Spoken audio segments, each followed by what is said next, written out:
Et là, on fait 30 soirs. Et là, on rentre au Saint-Denis, qui était une salle hyper impressionnante. C'est 2200 places. Le Grand Saint-Denis? Le Grand Saint-Denis. Tu as fait ta première à Montréal au Grand Saint-Denis?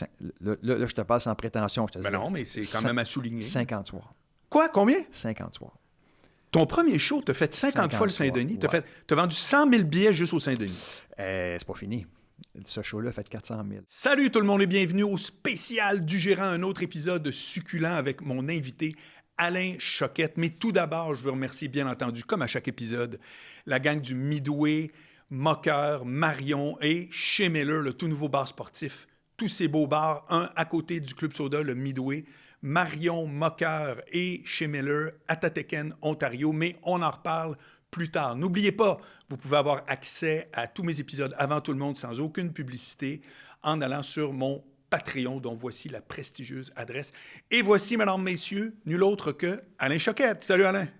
Salut Marc. Ça va? Oui, écoute, super. Écoute, à côté de la maison. Oui, c'est ça. Ben oui, tu me disais que tu es dans le vieux Moon 17 minutes exactement. En passant par... moi, j'aime beaucoup passer par l'île Sainte-Hélène. Oui. Je trouve ça tellement beau. Puis ça me rappelle des souvenirs parce que j'avais animé une émission de télé tout un été de temps, été 94, avec Marie-Soleil. Ça s'appelait Montréal-les-Îles. Et on tournait juste en arrière du restaurant, le gros restaurant. De l'ancien restaurant de Pierre Marcotte. Oui, exactement. Oui. Puis on était dans les jardins. Fait qu'on a passé un été là et on travaillait entre autres. Moi, j'avais dit à ce moment-là, je dis, moi, je veux absolument avoir un auteur pour m'aider avec les transitions, puis que ce soit un peu souriant, tout ça. OK. Et j'avais demandé à Pierre Légaré. C'est vrai? Pierre avait travaillé avec nous tout l'été. Alors, ça avait été Pierre, Marie-Soleil et moi, on avait passé. C'était-tu qu'avant que Pierre pop et devienne... Parce que lui... Non, il était là-dedans. Pierre a écrit mon deuxième et troisième show. Et on était très copains. Moi, écoute, j'allais au lundi juste pour rire à l'époque, puis j'ai découvert Pierre Légaré là-bas. J'étais assis à côté de lui, tu sais, puis c'était un personnage, là, Pierre. Puis là, il regardait les numbers, là, puis là, il était là, puis aucune réaction. Zéro. Pendant 10 minutes. Là. Puis là, il me regardait et dit, bon, il est bon, lui. Ah ouais. C'était comme ça. Il peut l'évaluer, mais ça ne veut pas dire qu'il réagit. Exact. Spécial. Alors, j'ai adoré. C'est une lourde perte dans le monde de l'humour, ça, Pierre, mais j'ai des très beaux souvenirs. Alors, c'est intéressant que tu dis dans le monde de l'humour. Est-ce que tu es un magicien qui fait de l'humour ou tu es un humoriste qui fait de la magie? En fait, j'ai jamais... Parce que tous tes shows ont toujours été drôles, on s'entend. C'est drôle. Puis tu sais quoi, Marc? L'humour que je fais est sous-estimé. Parce que justement, je suis dans un créneau totalement à part. Je ne suis pas humoriste, je ne suis pas dans la gang d'humoristes. Oui, je vais faire des galas, mais on ne pensera pas à moi pour de l'humour. Puis je te jure, là, c'est aussi drôle, sinon plus qu'un show d'humour. C'est de l'humour de situation. Moi, ça me fait rire. C'est exploité. Je crée une situation, puis je sais où ça s'en va, puis je vais m'amuser avec ça. Ouais. Alors, et j'ai jamais annoncé que c'était drôle, à part un show que j'ai appelé Drôlement Intime, parce que le rire surprend. Si tu vas voir un humoriste, ça va être « OK, fais-moi rire Oui. ». Si tu vas voir un magicien, tu vas dire « OK, épate-moi Oui. ». Mais si en plus tu me fais rire puis tu viens chercher une larme, une émotion quelconque en dedans de moi, ben, tu sais, c'est comme du bonus par-dessus ça. Fait que j'ai jamais annoncé vraiment que j'étais drôle, que c'était drôle. Donc, ta carte de visite, c'est d'abord magicien. Tout à fait. Okay. Et en France, c'était la même chose. J'ai surpris là-bas à cause de ça, de cette approche humoristique qui était inattendue et qui plaisait en même temps. Partons du coup. Oui, du coup, ça fonctionne. Ça plaisait. Ouais. Moi, j'ai aucune idée ce qui fait qu'on mord à l'idée d'être un magicien. Je sais c'est quoi l'idée que tu veux devenir humoriste ou être en humour. Parce que moi, le premier, quand j'étais au primaire, je faisais rire toute la classe. Dans mon cas, là, c'était comme un peu naturel d'être le rigolo de la place. Mais qu'est-ce qui fait que tout à coup, on fait « moi, la magie, je triple là-dessus. » C'est quoi le point de départ? Ton étincelle, ça a été quoi? Bien, je pense que c'était d'aller chercher un peu l'intérêt des gens. Moi, j'ai appris un tour au départ, puis quand j'ai commencé à le faire, je voyais une réaction des gens qui étaient... voyons, qu'est-ce qui... tout autour tu as dit épaté tantôt, c'est vrai que c'est ça le bon mot. Oui, bien sûr. On est épaté, pas dans le sens c'est fantastique, dans le sens très surpris. Oui, on émerveille, on surprend. Et moi, je me rappelle de ce tour-là, toujours, les premières réactions que j'ai eues, je faisais « Hey, wow, c'est cool! » et là, j'ai voulu en savoir beaucoup plus tout le temps. Donc, j'avais un copain qui travaillait dans les tennis juste en face de chez nous. Puis lui, il connaissait un tour. Tu sais, Marc, fait que là, on a échangé nos tours. OK. J'avais un répertoire de 2 De tours. 2? Hey, T'étais là, rendu à là, 2? C'était fort. Là. Je vais faire un gros 4 minutes. Là. Et après ça, le fameux livre que j'ai trouvé à la bibliothèque de mon village, que je suis allé voir, je disais, avez-vous un livre sur la magie? Elle dit, T'étais où à ce moment-là? Saint-Adèle. OK. Il y en avait un. Oui. Et là, ce livre-là, je te jure, je l'ai mangé d'une page à l'autre. Et là, c'est là que j'ai bâti mes premiers spectacles. Et ce livre-là, je l'ai encore. Tu sais, c'est ce livre-là qui fait aujourd'hui que je suis devant toi. Ouais. Alors, c'était... Et la curiosité aussi de vouloir en apprendre plus et plus et plus. Mais ceci dit, pour revenir à la question, c'est vraiment la réaction que je créais chez les gens qui était inattendue. Tu sais. Et en étant un petit peu timide, ben, ça me sortait un petit peu de ce que j'étais, ça me confrontait à communiquer avec les gens, OK. à communiquer avec des groupes, et ça me développait une personnalité en même temps. T'as quel âge à ce moment-là? Oh, j'ai à peine 10, 11 ans. OK, 9 t'es ans, au primaire, t'es même pas rendu au secondaire. Vraiment. Et par la suite, ben, mes premiers shows, je travaillais dans un cinéma à Saint-Adèle, le cinéma Pine, qui est très reconnu dans le Nord. Et je déchirais les billets, puis j'étais au popcorn après ça. OK. Et c'était un beau théâtre de 300 places. Puis la famille Fermanian, c'était un peu une famille, des amis. Puis à un moment donné, il m'a offert, il dit, ça te tente-tu de faire des shows sur la scène? Le samedi, il y avait 2 films. Alors, je me suis retrouvé à 13-14 ans, sur une scène, à faire mes premiers shows. Mais OK, comment t'as préparé ça, ce premier show-là? Bien là, ça veut dire que là, si on recule le ruban, j'ai appris mes premiers tours. Et là, je regardais un peu de magie à la télé. Tout ce qu'on pouvait voir, c'était Magic Tom à l'époque. Ouais. Tu te rappelles? Très bien. Lui, il passait à les émissions, justement, à TVA, là, à l'heure du souper. On écoutait ça, nous autres, la famille. Là. Une de mes émissions préférées qui s'appelait Magic. Pour tout le monde, avec Gilles Latulippe, Fernand Gignac. Donc, il y avait une première demi-heure qui était supposément pour enfants, OK. qui était des sketchs d'enfants, mais c'était hilarant. Et la deuxième partie, c'était des entrevues avec des chanteurs, des artistes de variété, et Tom Auburn passait à l'occasion. Je vais faire le petit tour de magie. Oui, vous aimez Je me souviens de ça. vous aimez le magie. Eh oui. Écoute, Mais sérieux, si t'avais pas été là, jamais je me serais souvenu de ça. non, mais si vous ne le connaissez pas, là, faites Tom Auburn, Magic Tom. Ouais. Vous allez voir son... Écoute, c'est un monsieur avec des cheveux argent, des yeux bleus, Ouais, charismatique, et d'une absolument. gentillesse Ouais. que j'ai rencontré à quelques reprises. Et c'était vraiment... Tu sais, c'était un beau modèle, Magic Tom, de vouloir faire, de refaire ce qu'il faisait. Ouais. Alors ça, bon, ça a été mon premier contact avec la magie. Et là, je comptais ça à un copain hier. Au secondaire, mon prof d'éducation physique, Mario Riel, qui lui, il me dit, là, il me voyait faire des tours. Il dit, moi, je connais un magicien qui connaît un magicien. OK, parfait. Puis il dit, on va organiser un souper à Saint-Lazare. Alors, on part des Laurentides, on s'en va souper chez son ami qui, lui, avait invité ce magicien-là. Et là, on est à table, on est 6, et ce magicien-là, qui s'appelle Romain, qui est pas connu du public, mais qui est dans le monde de la magie, qui est vraiment un top, nous a fait de la magie pendant 1 heure après le dessert, et là, j'ai fait « wow ». J'ai vu quelques petites affaires que j'avais lues dans mes livres, mais c'était à un niveau vraiment supérieur. Et ce monsieur-là est comme devenu mon deuxième modèle avec qui j'ai échangé. Et je me rappelle...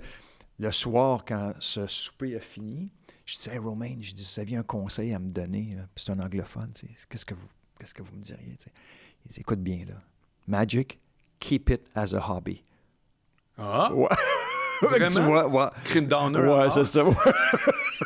Poète. Ben oui. Ouais, fait que je l'ai pas écouté. Non, hein? Non. Mais pourquoi tu penses? Parce qu'il était conscient que la magie, c'est un créneau qui est difficile. Et ça l'est encore. Ben non, clairement. Ça, on va en parler aussi. Sais-tu combien de magiciens, dans les dernières 30 années, ont vendu des billets au Québec? Juste vendre, là. Je comprends. La on tournée. parle pas le billet Je parle pas de platine, festival, je parle pas de corpo, je parle Ouais. pas d'événementiel. Écoute, Alain, excellente question. Je dirais, j'en vois 5.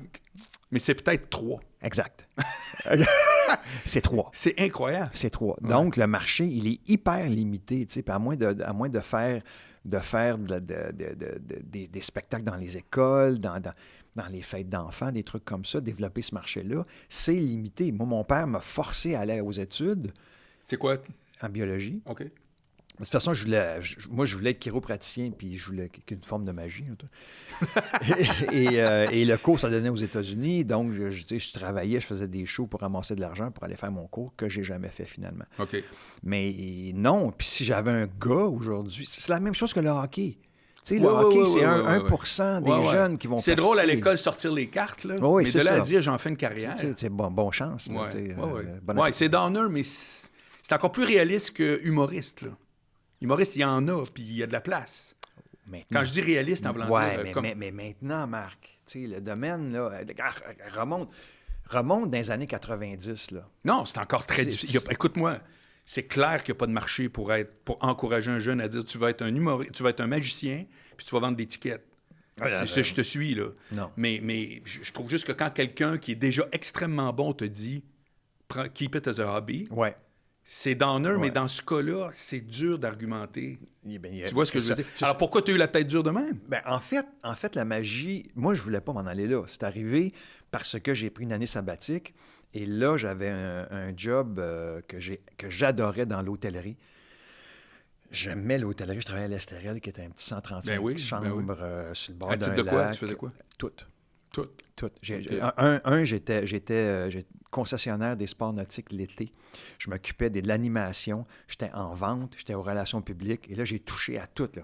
La cuisine, la comptabilité, les chambres. Parce que finalement, l'hôtellerie, j'aimais ça. T'sais, je me disais, c'est une belle porte de sortie. J'habite dans le Nord. Ouais. Il y a des hôtels. Je me gardais des cartes. Là, oui. toujours en pensant à faire mon cours de chiropraticien. Et là, l'hôtellerie est arrivée. Je suis tombé amoureux de l'hôtellerie. Et je voyais des opportunités dans cet hôtel-là, ce qu'ils m'ont offert. Alors, j'ai continué là-dedans, mais en parallèle, je faisais des shows à Sapinière, Chanteclair, Grey Rocks. J'avais mon petit réseau d'hôtels où j'allais faire des spectacles dans les Laurentides. OK. Et là, à un moment donné, je m'étais dit, Marc, qu'est-ce qu'il faut que je fasse pour me faire connaître? Parce que là, tu étais connu de ce marché-là avec des gens qui t'engageaient. Tu étais dans un microcosme. Oui, mais c'était des petits cachets. Là, c'était symbolique. Là, alors moi, mon idée, parce que en étant un peu entrepreneur, j'avais fait un cours de vente à ce moment-là aussi au niveau des congrès, de l'hôtellerie, tout ça. Qu'est-ce que je peux faire pour que... Pas pour aujourd'hui être connu, pour augmenter mon chiffre d'affaires. Okay. C'était ça mon but. Je te suis. Alors... il y avait une solution, c'était la télé. Mm-hmm. Alors, c'était de passer à la télé. Oui. Puis c'est là que j'ai approché Adlib, qui m'ont dit non au départ. Et là, j'ai... Tu n'avais pas d'agent ni rien? Non, rien. Là, j'ai comme 20, 21, 22 ans. Et là, j'appelle Adlib. Et la personne qui me répond, qui était la responsable du choix des invités, me dit non. Fait qu'on, encore une fois, je reviens à Romaine qui me dit « Keep it as a hobby ». Je me fais dire non partout, là, à part les petits hôtels chez nous. Là. Ouais. Et là, je disais, moi, je n'étais pas capable d'accepter un non. Fait que j'ai regardé Adlib pendant une semaine. J'ai essayé de trouver une faille et j'en ai trouvé une. J'ai trouvé un problème. Je leur ai créé un problème qu'ils ne savaient pas. Bien, ils le savaient, mais en fait, j'avais une solution à leur problème. C'est que le jeudi soir ou le vendredi, je ne me rappelle plus, il y avait du hockey en direct à TVA. Adlib jouait de 10h à 11h. Donc, eux avaient un problème de temps. T'sais, ils ne peuvent pas savoir la durée du match. Donc, ils peuvent rentrer à 10, à 15, à 20. OK. Fait que moi, je me suis proposé comme un invité tampon qui est là. Mm-hmm. Si besoin. Si besoin. Moi, je me rends. Mon numéro est prêt. Vous en avez besoin. On le passe. Sinon, on ne le passe pas. OK. Et là, ils m'ont demandé, parfait, viens nous voir. Très bonne idée. Ça fait que tu es le seul invité dans l'histoire des talk shows qui était stand-by. Ouais. Non, Passoire Alain, c'est du malheureusement, ça serait pas... Mais attends, il y a un punch à ça, là. Mais c'est déjà un peu punch. Et là, je leur fais une démonstration. Là, je monte à TVA, et là, j'arrive dans les bureaux d'Adlib, et là, je leur fais une petite démonstration. Et là, ils ont aimé ça. Ils ont dit, parfait, on va t'essayer. Puis moi, mon concept était simple, c'est que je personnalisais mes numéros en fonction des invités qui avaient... C'est un auteur, un humoriste, un sportif, un politicien. Fait que tu faisais une mise en scène qui avait exactement. rapport avec le profil. Alors, elle dit, parfait, on va t'essayer la semaine prochaine. Les invités, Marc, cette semaine-là, c'était Claude Poirier OK. et les sœurs Lévesque. OK. Tu Fait te que là, ça, rappelles? c'était... Ben oui, l'affaire des valises. puis Les tout. valises rouges, tout ça. Fait que c'était juste du fait divers turbo, là. Fait que là, mais moi, j'avais du jus là, en masse, là, tu sais, les Sœurs Lévesque. Ah, parce qu'il était connu, hein? Oui, Le ben bureau. oui, ben oui. Et là, la petite valise, tout ça, tu sais, j'avais tout mon numéro dans ma tête. T'as fait un numéro qui impliquait une valise? Mais j'avais écrit ça. C'était une carte. J'avais une carte Ouais. qui était choisie, signée, qui disparaissait. Pour ceux, juste pour que tout le monde comprenne, c'est que les sœurs Lévesque avaient été prises avec de la coke dans leur valise, puis ils ont toujours dit c'était pas- des c'était- petites madames là, Ils ont de dit, genre. ils ont dit pas nos valises. C'est exact. Puis c'est comme, mais sauf que le oui, non, peut-être, puis ça a fait le tour. Ça, tout le monde a parlé de ça. Alors, C'est juste ça. ouais, ben oui. Alors, ce qui est arrivé, c'est qu'en entrevue, l'entrevue avant, c'est Claude Poirier, puis les Sœurs Lévesque, là, la chicane pogne. Pour vrai? Ben oui, le 10-4, il a dit qu'il a embarqué On le sait que c'est là-dedans. vous autres, Ouais, genre. c'est ça, exactement. Et là, moi, je suis en arrière, petit salon vert en arrière, on a en arrière du décor, on regarde, puis moi, je capote, là, tu sais, je veux plus y aller. Ben là. non. Et là, la responsable vient me voir, puis elle me dit, elle dit, je pense qu'on ne te passera pas. Je fais... Alors, la semaine suivante, il m'appelle le lundi pour me dire c'est qui l'invité. Et là j'étais vraiment impressionné, mais en même temps intimidé parce que c'était mon chanteur préféré du temps, C'est-à-dire. Julien Clerc. OK. Wow. Ben quand même. Quand même. Alors, ma première apparition se fait avec Julien Clerc. Ça a tellement bien été que je n'ai jamais manqué une semaine par la suite pendant 8 ans. Ben moi, c'est là que je t'ai connu. Ouais. Fait que Quand j'étais encore à Charlesbourg, là, T'as quel âge, toi? 58. OK, mais on a le même âge, donc Ouais. parfait. OK. Moi, je me souviens Fin d'année d'Alain 80. Choquette et Adlib, qui Ouais. venait chaque semaine, qui faisait son truc. Je me souviens très bien de ça. Mais écoute, si on fait le lien par rapport au code d'écoute d'aujourd'hui, là, Ouais. on avait 1 million tous les soirs, là, sur une population de 6. Exact. Et aujourd'hui, quand un show est millionnaire, là, à part les téléromans, là, Ouais. tu sais, un talk show millionnaire, là, Je sais pas c'est quand la dernière rare. fois, là. Peut-être un Ouais. gros, tout le monde en parle, là, un gros dimanche, là. Ouais. Mais c'est impossible. Puis on est 8 millions, Ouais. 8-9 là, au Québec. Là, tu sais. Mhm.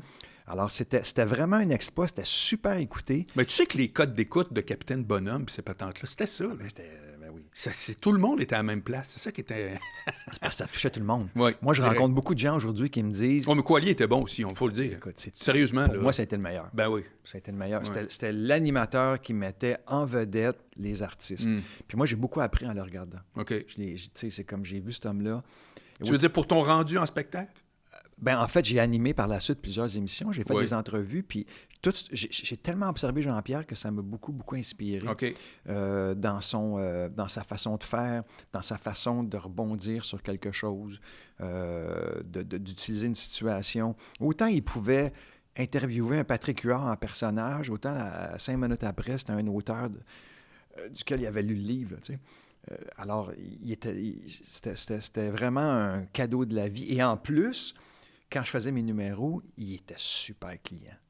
Ouais. Tu sais, c'était Je un comprends. bon client. Puis Ouais. ça, Marc, cette énergie-là que Jean-Pierre avait, ça rentrait dans le salon. Tu sais, fait que ça doublait l'impact Absolument. de ta présence.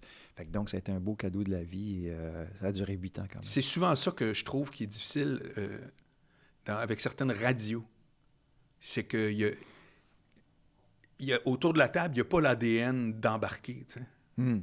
Puis personne ne comprend que si ça ne rit pas dans le studio, ça ne se rend pas, comme tu dis, dans Bien la sûr, chaumière. bien Ça se rend sûr. juste pas. Bien sûr. C'est comme ça bloque là. tu Puis en sais. plus, t'as pas l'image, là. En radio. Exact. Mais puis en plus, Adlib, c'était une gang, c'était une famille. Tu sais, Tétro, Gilles Payet, toute le band.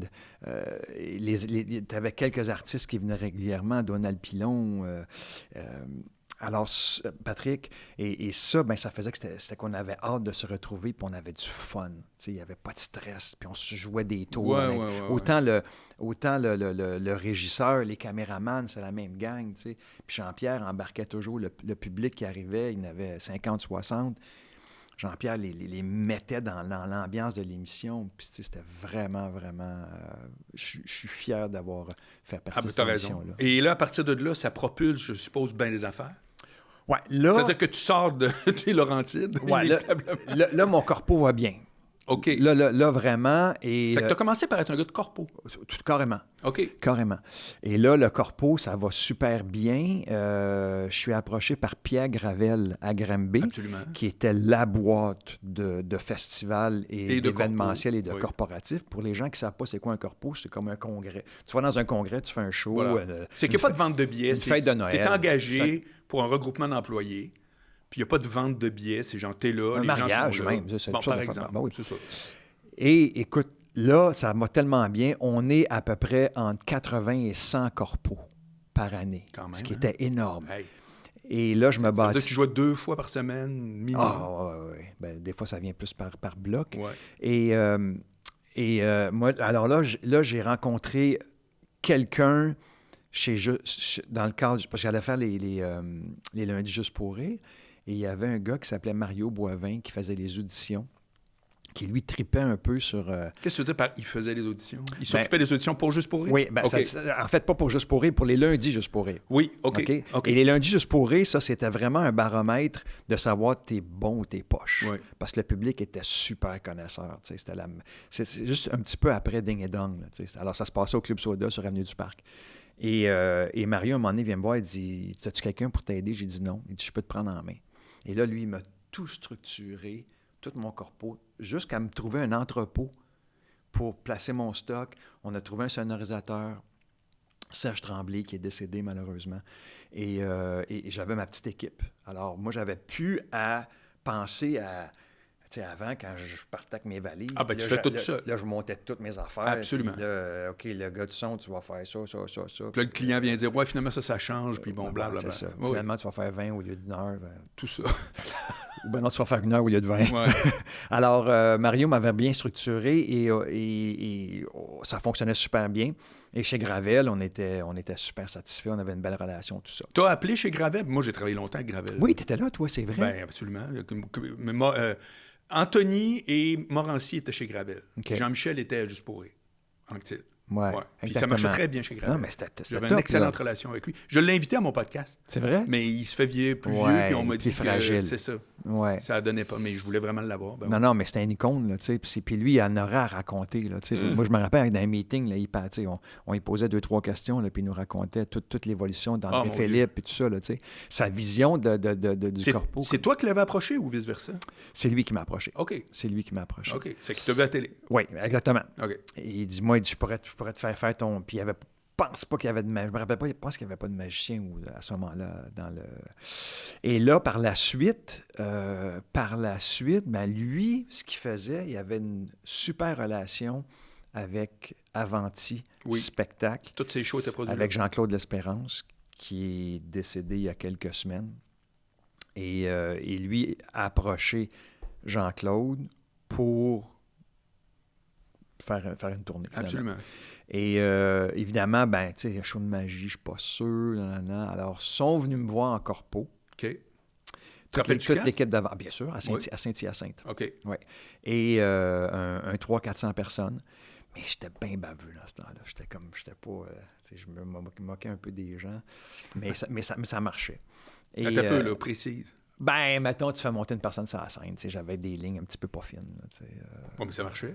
ben, oui, parce qu'un corpo, tu sais, en même temps, j'ai toujours quand même gardé un petit peu cette ligne-là que baveux est plus devenu taquin. Bon, voilà, c'est ça que j'allais dire. Okay, moqueur. Parce que si c'était genre, t'es agressant, là, t'aurais pas de business. C'est ça. Mais sauf que l'humour, ça permet souvent d'être digressif. Surtout ça. dans la magie. Tu sais. Ouais. Alors, et là, Jean-Claude a bâti une équipe autour de moi avec un metteur en scène, un décorateur, le metteur en scène qui est encore à ce jour mon metteur en scène, depuis toujours Bertrand Petit. OK. Bertrand, c'est un gars un petit peu underground que personne ne connaît, mais qui a fait Stéphane Rousseau, qui a fait Jean Lapointe, qui a fait Cachetine, qui vient de l'École nationale de théâtre. OK. Et qui, lui, m'a amené dans ma créativité ailleurs. Parce que lui, il arrive avec moi, il ne connaît pas la magie, tu sais. Fait que là, je fais, oh boy, ça va être... Mais non, au contraire, il a amené une vision, une facette qui a fait que notre magie qu'on a développée ensemble a été reprise aujourd'hui par beaucoup de monde, OK. de grands. Puis ça, tu vois, on y reviendra. Oui, oui. Alors- J'appellerais ça une signature Alain Choquette. Oui, exactement. OK. Même Copperfield qui a repris plusieurs de nos idées dans le côté émotion, dans le côté théâtral, dans le côté musique, dans le côté décor. Tout ça, Bertrand m'a beaucoup poussé dans l'interaction. OK. Parce on a développé une spécialité où quand tu viens voir le show, tu fais partie du show. OK. De ton banc, tu participes à des numbers. OK. Alors, on a développé ça ensemble. Et mon premier auteur était Jean-Pierre Plante. Ah oui? Mon Ouais. Dieu.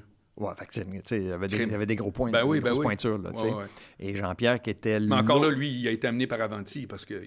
ben, lui, il était avec la gang de Brou et tout ça. Là, tu sais, Oui, mais c'est Avanti. Oui, bien sûr. C'est ça. Bien sûr. C'est ça l'affaire, c'est que quand tu signes avec un producteur d'envergure, lui aussi, il a des ressources. Il ne fait pas Effectivement. juste coller des posters sur ses poteaux. Là. Non. Il bâtit une équipe. Voilà. Moi, j'étais un petit nouveau là-dedans. Ben oui, là, tu sais. ben oui. Alors, je suis la parade. Moi, j'amène toute mon expertise magique et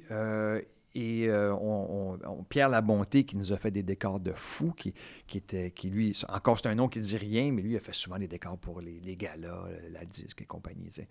Et on a toujours travaillé ensemble, sauf dans les 2 derniers shows. Alors, ce show-là part. C'est ton premier, là. C'est le premier qui s'appelle Première apparition. Hein? C'est drôle, je me semble, ça me rappelle de quoi? Ouais, qui est le titre que Jean-Pierre a trouvé, qu'on a adoré. C'était-tu un gros plan de toi avec Oui, un exactement. col roulé? Je me Ça se peut presque pas que je me souvienne. mais grosse face. Ouais. Puis, Mais en tout cas, première apparition à Alain Choquette, Ouais. tu vois, là. Ça me et, dit quoi? et ce show-là, Marc, à l'époque, là, on remonte des années en 93, on le part à Sherbrooke, 30 soirs Où ça, à Sherbrooke? à l'université. OK. Ouais. 30 soirs? Salle de 1400. Oui, mais quel historique t'avais à Sherbrooke? Ben, en fait, c'est parce que c'était les débuts des shows d'été. Ah! Tu sais, à ce moment-là, c'était beaucoup le théâtre d'été. Oui. Puis là, les shows d'été, variété, humour commençaient. Le rodage d'été, là. T'avais Magog qui Ouais, commençait oui. tranquillement à ce moment-là. Et, oui, c'est ce qu'on disait du rodage à ce moment-là, mais aujourd'hui, c'est plus, Ah non, c'est plus des ben shows oui, parce qu'ils près, se vendent là. des vrais billets. C'est ça. Ben, Saint-Sauveur, il y a un chapiteau à l'époque, je sais plus si Bon, c'est ben encore moi, ça. j'ai été le premier, j'ai le nez pour vrai? moins habitant. C'est quoi le nom du gars, là? En tout cas, le producteur là-bas, lui, c'était à chaque été. C'est ça. Il en vendait Alors, l'étiquette. on a inauguré le Mont Habitant, qui est un chapiteau au pied des pentes. Et là, on fait 30 soirs, et là, on rentre au Saint-Denis, qui était une salle hyper impressionnante. C'est 2200 places. Le Grand Saint-Denis? Le Grand Saint-Denis. Tu as fait ta première à Montréal au Grand Saint-Denis? Là, je te passe sans prétention. Je te Ben dis, non, mais c'est quand même à souligner. 50 soirs. Quoi? Combien? 50 soirs. Ton premier show, tu as fait 50 fois le Saint-Denis. ouais. Tu as vendu 100 000 billets juste au Saint-Denis. C'est pas fini. Ce show-là a fait 400 000. Parce que juste, là, on fait Montréal, on fait Sherbrooke, et là, on part en tournée. Ouais. OK? Et après ça, ce show-là s'en va aux États-Unis, à Atlantic City, où on va jouer 5 soirs semaine dans une salle de 1000. En anglais. En anglais. OK. Et après ça, on a une offre du forum pour fermer le forum. Avec la dernière série de shows au forum. Oui. Et là, on a fait 100 000 billets en 10 jours. Donc, tu vois que quand tu fais des 100 000, ça s'accumule vite. Là. Et ça marchait très, très, très, très fort. Mais ça veut dire que ça partit instantanément, entre guillemets. Ben, écoute, Adlib, ça faisait 3 ans que j'étais toutes les semaines dans le salon des gens. Là, fait que c'est la télé qui a amené cette visibilité-là. Sans Adlib, ça marche pas, là. Puis surtout en région, Marc. Sans respirer, ça marche pas non plus. Là. À un moment donné, Adlib, je comprends, mais c'est parce que l'impact qui a suivi, c'est hors norme. Là. Je reviens à ce qu'on s'est dit il y a 15 minutes. Keep it as a hobby. La magie ne vend pas. La magie n'est pas un médium qui vend. Ce qui vend, c'est que le magicien soit connu des gens. À part quand tu vas dans des villes comme Las Vegas. Ce que tu veux dire, c'est que les gens allaient voir Alain Choquette. C'était ça. Plus que des tours de magie. Exact. Ouais, OK. Bon, exact. on peut... Mais c'est ça. Mais c'est ce que je pense encore à ce jour, là. Ouais, mais si Sœur Angèle passe à Adlib chaque semaine, elle ne remplit pas le forum. Ça fait que cherche c'est où que tout à coup, il y a eu une explosion je vais te faire de un main, parallèle. t'sais. Marthe Laverrière est une de nos plus grosses vendeuses de tickets présentement, là. C'est vrai. C'est la télé qui l'a amené là. Non, attends un peu. Je dis pas que la télé sert à rien. Ça, c'est réglé. Mais l'ampleur, la vitesse avec laquelle ton premier show s'installe, c'est comme, j'essaie de voir Mais t'as la qu'est-ce boîte, qui était mais différent. t'as la boîte avant. Je prends encore une pause en plein milieu d'épisode pour rapidement vous dire que tout ceci est rendu possible grâce à mes amis, la gang du Midway.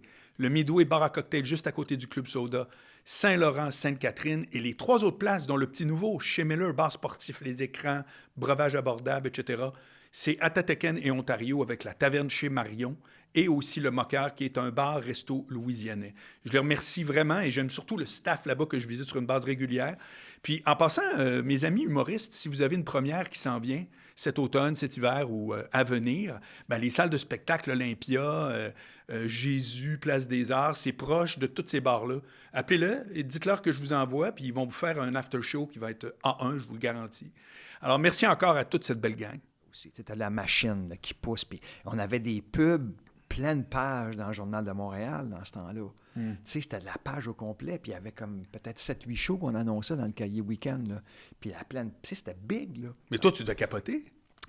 Comment tu faisais? Surtout que quelqu'un t'avait dit qu'il pète à son hobby. Ouais. Oui, je capotais, mais j'ai appris très jeune à garder un équilibre là-dedans. C'est drôle que tu me dises ça parce que j'ai eu une réflexion très jeune où un soir, tu sais, je viens de faire un samedi soir au Saint-Denis, puis j'habitais l'île des Sœurs, puis je m'en vais chez nous, puis je suis tout seul chez nous. Puis là, je suis dans mon lit, là, je dis, regarde, c'est ça la vie. J'ai dit, il y a 2 heures, j'étais devant 2000 personnes, là, je suis tout seul. Fait que, apprécie, mais oublie pas d'où tu viens. Alors ça, très jeune, j'ai pris cette démarche-là. Puis je capotais, oui, parce que tu veux que ça marche. Puis en même temps, je ne suis pas le genre de gars qui cherche la notoriété, mais je veux que ça marche. Fait que c'était parfait. OK. C'était parfait. Et l'autre objectif que j'avais, c'était les États-Unis. Parce que j'avais fait Atlantic City, qui était à Caesars Palace pendant 4 mois. Ça, la plug est arrivée comment? Bon, ça, c'est arrivé qu'à un moment donné, je suis approché pour faire une émission de télé qui s'appelle World's Greatest Magic. Eux autres, ils ont spoté les 10 magiciens dans le monde qu'ils considéraient comme les plus intéressants pour en faire un show de télé sur NBC.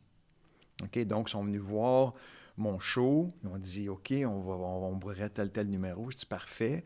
Et là, je fais le spécial. Et là, par la suite, on a eu un appel de Caesars Palace.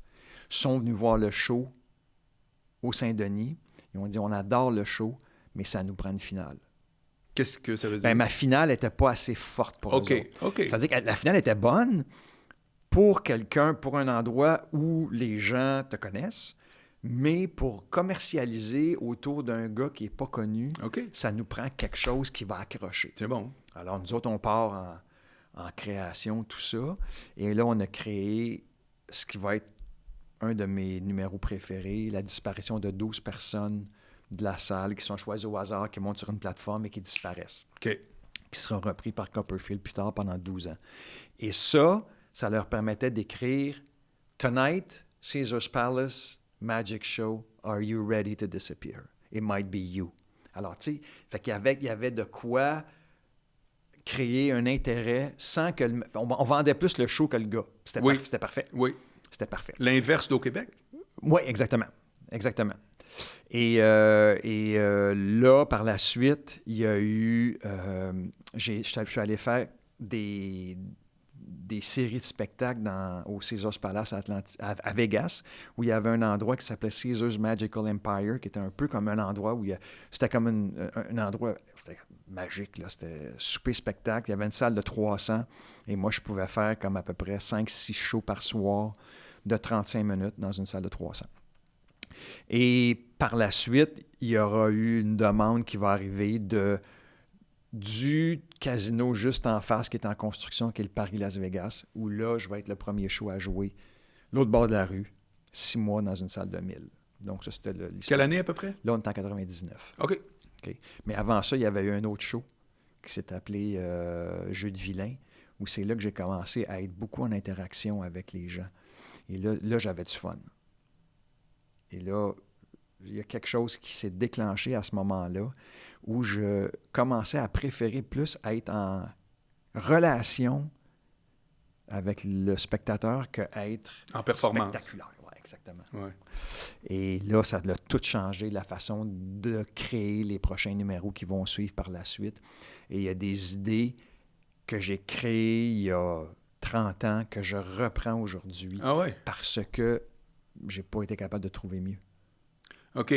dans la création. Ouais. Alors, il y a des idées. Exemple, il y a un numéro où les gens reçoivent un jeu de cartes dans le public. OK, tout le monde, suivez mes mains. Mélangez vos cartes. Coupez vos cartes. Vous choisissez une carte. Tout le monde amenez la carte sur votre cœur. Et à mon signal, si on est un super bon public ce soir, on peut faire des miracles. Montrez-moi votre carte. Tout le monde a choisi la même. Ça veut dire que c'est eux autres, entre guillemets, qui font le tour. Là. Bien, ça veut dire qu'ils suivent mes mains. C'est ça. Mais le jeu est ordinaire. Oui, mais tu sais bien que dans en a qui font toutes sortes de manipulations. Techniquement, on peut supposer erronées par rapport à ce que tu montres. Fait que c'est malade. Parce que c'est comme eux autres qui font le tour. C'est exactement. Ouais. Alors, et ça crie, là, tu sais. Ouais, alors, ouais. arrivé à ça, puis c'est drôle parce que ce truc-là, je l'ai créé il y a 30 ans. Et là, j'ai appris, il y a un mois, que ça a été repris, je ne sais pas comment, par un grand magicien à Las Vegas qui s'appelle David Blaine, OK. qui refait ce tour-là. Et tu sais, à un moment donné, les idées voyagent, puis on ne sait plus Ben, alors, comment tu réagis par rapport à ça? Je l'ai appelé. Ah, pas vrai? Oui. OK. J'ai appelé sa gang. J'ai dit, regarde, vous pouvez le faire, là, ça ne me dérange pas, là, mais je veux savoir d'où ça vient. OK. Je veux savoir d'où ça vient. OK. Et là, j'ai reculé le ruban pour essayer de comprendre comment ça se fait. Parce que c'est tellement une idée underground, là. Tu sais, là, si en humour, tu écris un gag... Là, Ouais, c'est pas, hey, j'ai changé la scie avec laquelle je coupe la fille. Ouais, non. pour une épée, tu sais. Ouais. C'est ça. Alors, ou en chanson, tu sais, c'est tellement unique que toi, tu arrives puis tu as la même affaire. Alors, on a reculé le ruban. Et donc? Ben, en fait, c'est qu'à un moment donné, j'étais dans un congrès de magie à Las Vegas avec un gars, puis avec qui j'ai passé 2 jours. Puis là, Marc, ce gars-là, c'est un jeune, il m'a mis sur le cul. Écoute, c'était des tours, là. Il y a des magiciens qui se spécialisent pour tromper les magiciens, tu sais. Et là, pendant 2 jours, là, j'ai halluciné. Puis là, tu veux dire, c'est impossible dans ta tête de trouver sa twist. C'était... C'est pas pareil. Écoute, c'était... Ouais. C'est de faire de la psychologie, c'est fort, là. Non, c'était écœurant. Et on a passé du temps ensemble, puis à un moment donné, il m'a demandé, toi, qu'est-ce que tu fais? Je dis, moi, je suis pas là-dedans, moi, je suis plus dans... Tu sais, moi, mon marché, c'est le public, c'est pas les magiciens. Puis entre autres, j'ai dû dire ça, je fais ce numéro-là, telle méthode. Et puis, 10 ans plus tard, ce gars-là est devenu le conseiller de David Blaine. Okay. Peut-être que cette idée-là, il l'avait a germé quelque sans part, savoir d'où ça venait, ouais. puis c'est devenu là. Alors, on a fait une entente. Non, mais je trouve ça intéressant parce que le premier réflexe, c'est toujours de penser qu'il y a eu du copiage. Mais quand les Russes, j'avais lu ça dans l'actualité, quand les Russes ont présenté à la presse internationale leur projet de navette, comme les Américains, ça fait au moins 20 ans de ça, puis était pareil. Ça fait qu'il y a un journaliste américain qui a dit « Écoutez, vous ne trouvez pas que c'est flagrant que vous avez copié la navette américaine? » Puis le gars, il a répondu, de 2 choses l'une. Soit qu'on l'a copié, soit que les lois de la physique s'appliquent à tout le monde. En voulant dire, tu veux une fusée qui revient? Ben c'est le même qu'elle est faite, là, en date d'aujourd'hui. Puis ça m'avait parlé par rapport à toute l'idée du copiage. C'est-à-dire que sur la planète Terre, là, les thèmes, à un moment donné... L'humour, c'est la référence. Il faut que ton thème soit une référence. Il faut que tu parles de quelque chose. Bien sûr. Ça fait que c'est toujours touché, je trouve, de dire il m'a copié. Oui, mais tu sais, nous, on a le Québec, on est, tu sais, je le pense, on est des machines créatives. Ah, c'est l'enfer, là, c'est fou. Au prorata, je sais pas qui d'autre bat les Québécois. Je pense qu'on a le plus de brevets au prorata ici au Québec. Ça se peut. Et on fait des choses extraordinaires parce qu'on est pauvres par rapport à des grosses productions à l'étranger, en France, aux États-Unis. Nous, on est obligés de travailler plus fort. La valeur, c'est l'idée ici. Oui, tu as raison. Les soft images, les bombardiers, les cirques du soleil, c'est parti de rien. Là, alors, c'est notre force. Juste le fait que plein d'humoristes vendent 100 000 billets. Tu ne vois pas ça aux États-Unis, là? Tu vois pas ça en France. Tu vois pas ça en France. Il y en a. Mais jamais autant par habitant. Là, mais non. Je te parle, on est dans du 1 pour 10. Là. Oui. Les gens sont peut-être pas au courant. Non, on fait vraiment des choses inusitées, puis il faut être fier de ça. Il faut être fier de ce qu'on fait. Ça fait que là, donc, tu joues aux États-Unis, gros succès. Ouais. Qu'est-ce qui arrive après? Là, il y a le forum qui arrive. Non, le forum est passé. Après ça, là, il y a... Comment ça a été vécu, ça, le forum? Ah, écoute, c'est un trip de fou. Parce que moi, j'étais un joueur de hockey. Ah, pas vrai? Moi, j'ai joué junior majeur. OK. Et TQ, chez nous, le forum, c'était comme... On allait au forum voir des games. Oui, juste aller au forum. C'était juste aller au forum. Puis ce qui est arrivé, c'est que Aldo Giampaolo, qui nous a fait la commande pour le show de Noël... Qui était le DG du forum à l'époque, je me souviens. En fait, oui, puis qui s'occupait aussi de toute la portion spectacle. Ouais. Qui est devenu gérant de Céline par après, plus tard. Exact. Alors là, on avait bâti le show... Alors, à ce moment-là, il y avait eu des shows. Ça s'appelait comment est-ce qu'il appelait ça? Le théâtre du forum. Ouais. Il mettait en configuration de 6000. C'est ça. Ouais. Alors, la scène était sur la ligne bleue. OK. OK? Là, Ouais. de ton 6000-là. Ouais. Alors, nous, on a vendu super rapidement. Alors là, ils ont reculé la scène sur la ligne rouge. Et là, ça s'est super bien vendu. Et là, on a eu la scène. My God! Écoute, alors, on a joué, je trouve que c'est prétentieux, là, mais je te le dis quand même, j'en suis fier, c'était des salles de 14 000. Mais c'était un show de cirque et magie. Donc, on avait monté un show avec... Mais c'était des gros numbers, là. Je coupais un cheval en deux, là, tu sais. Alors, non, mais c'est vrai. Ah ouais. C'était huge. Ouais. Ça ne joue pas au Jésus, là. Non. Quoique, on peut faire des miracles au Jésus. Oui, c'est vrai. Bien dit. Miracles, Jésus. Ouais. Et ça a été un trip de fou. J'ai comme savouré chacune des secondes où j'étais là, dans l'amphithéâtre de mes rêves. Mais en même temps, il y avait des affaires qui te ramenaient à la réalité. Tu sais, à un moment donné, on jouait deux shows par jour. Puis là, à un moment donné, on sortait pour aller luncher. Tu sais, puis il y a un gars qui m'a approché pour me vendre des tickets pour mon propre show. Bon, il ne savait pas que j'étais merveilleux. C'est ça, tu sais, juste te replacer un peu. Paul Stanley racontait ça aussi, que quand il avait fait, la première fois que Kiss avait fait le Madison Square Garden, il est allé manger une poutine, peut-être pas une poutine, mais plus maquillé. C'est qui, lui? Ah ouais, c'est ça. Il dit, après le show, moi, le Madison Square Garden, plein à craquer, Kiss, yes! Puis je suis allé manger, tu sais, un burger puis des frites l'autre bord de la rue. Oui, c'est ça. On sait pas c'est qui. C'est génial. C'est capoté. J'adore ça. Ouais. Alors, bon, le forum se termine. Après ça, le 99, là, on a les États-Unis. Et en même temps, j'ai de l'animation. J'anime des shows au Québec. J'avais remplacé Jean-Pierre à l'époque. Oui, ça aussi, je me souviens. Quelques semaines. T'étais bon, hein? T'avais fait ça comme si de rien n'était. Oui, mais il y avait une équipe en arrière. Là, ils nous préparaient là, pour les entrevues. Là, c'était vraiment... Mais moi, j'étais curieux. Puis j'avais regardé Jean-Pierre. Je l'avais... Puis là, Jean-Pierre, comment il se plaçait. J'essayais de faire pareil. Pour montrer que j'étais attentionné. Et après ça, j'ai eu Montréal-Les-Îles. J'ai animé une émission de télé qui s'appelait Coup de pouce télé, où j'avais remplacé Michel Jasmin. J'avais fait de la radio. J'avais animé les amateurs de sport l'été. Alors, tu sais, j'avais tout ça dans ma poche arrière. Et là, il y a eu un nouveau show qui s'est préparé. C'est-à-dire? Ce show-là s'est appelé... drôlement... Là, on a rentré un show qui s'est appelé Alain Choquette. OK. Tout simplement, on n'a pas trouvé de titre. On l'appelait Alain Choquette. Alors, c'était simple, avec des gros numéros de déploiement, de l'interaction, tout ça, de la tournée, tout ça. Et là, j'ai animé une émission de télé qui s'est appelée La Lampe Magique pour l'Auto-Québec en même temps. Donc, j'avais ma visibilité, puis en parallèle, j'avais mes tournées. Il y a eu un changement. Attends un peu. Quand tu fais toute cette série, c'est sur quand même quelques années, oui, là, d'animation en tant qu'animateur, tu continues à faire des shows ou bien c'est une pause? Oui, non, je continue. Oui? Okay. Mais tu sais, la beauté qu'il y avait dans ce temps-là, c'était, je vais dire souvent dans ce temps-là, parce qu'on est en 90, c'est que tu pouvais t'arrêter. Quand le show partait, on était déjà en écriture pour le prochain. Ah bon? Fait que là, on arrêtait, en 2 shows, on arrêtait 6 mois, puis on repartait le prochain. OK. Puis j'avais l'animation de télé en même temps, qui me gardait là. OK. Et la radio. J'ai même remplacé Patrice Lécuyer à CKMF. J'avais fait le morning show que j'avais détesté. Pourquoi? Ah, j'étais au cas de me lever. Ah. Tu te lèves le matin, tu l'as fait, toi? Je l'ai fait 2 étés. Mais ça me dérangeait pas parce que c'était l'été. Tout est plus slack. Ouais. Puis je me levais comme à 5h15, je commençais à 6h. Je restais à côté. J'ai toujours un problème avec l'émission du matin parce que c'est l'émission où les auditeurs ont le plus les yeux dans les trous. Tu parles vraiment à une clientèle qui est de top qualité, mais c'est insupportable d'être fatigué la journée longue. Non, mais c'est la goutte dans le front là, quand tu te réveilles. Là, tu sais.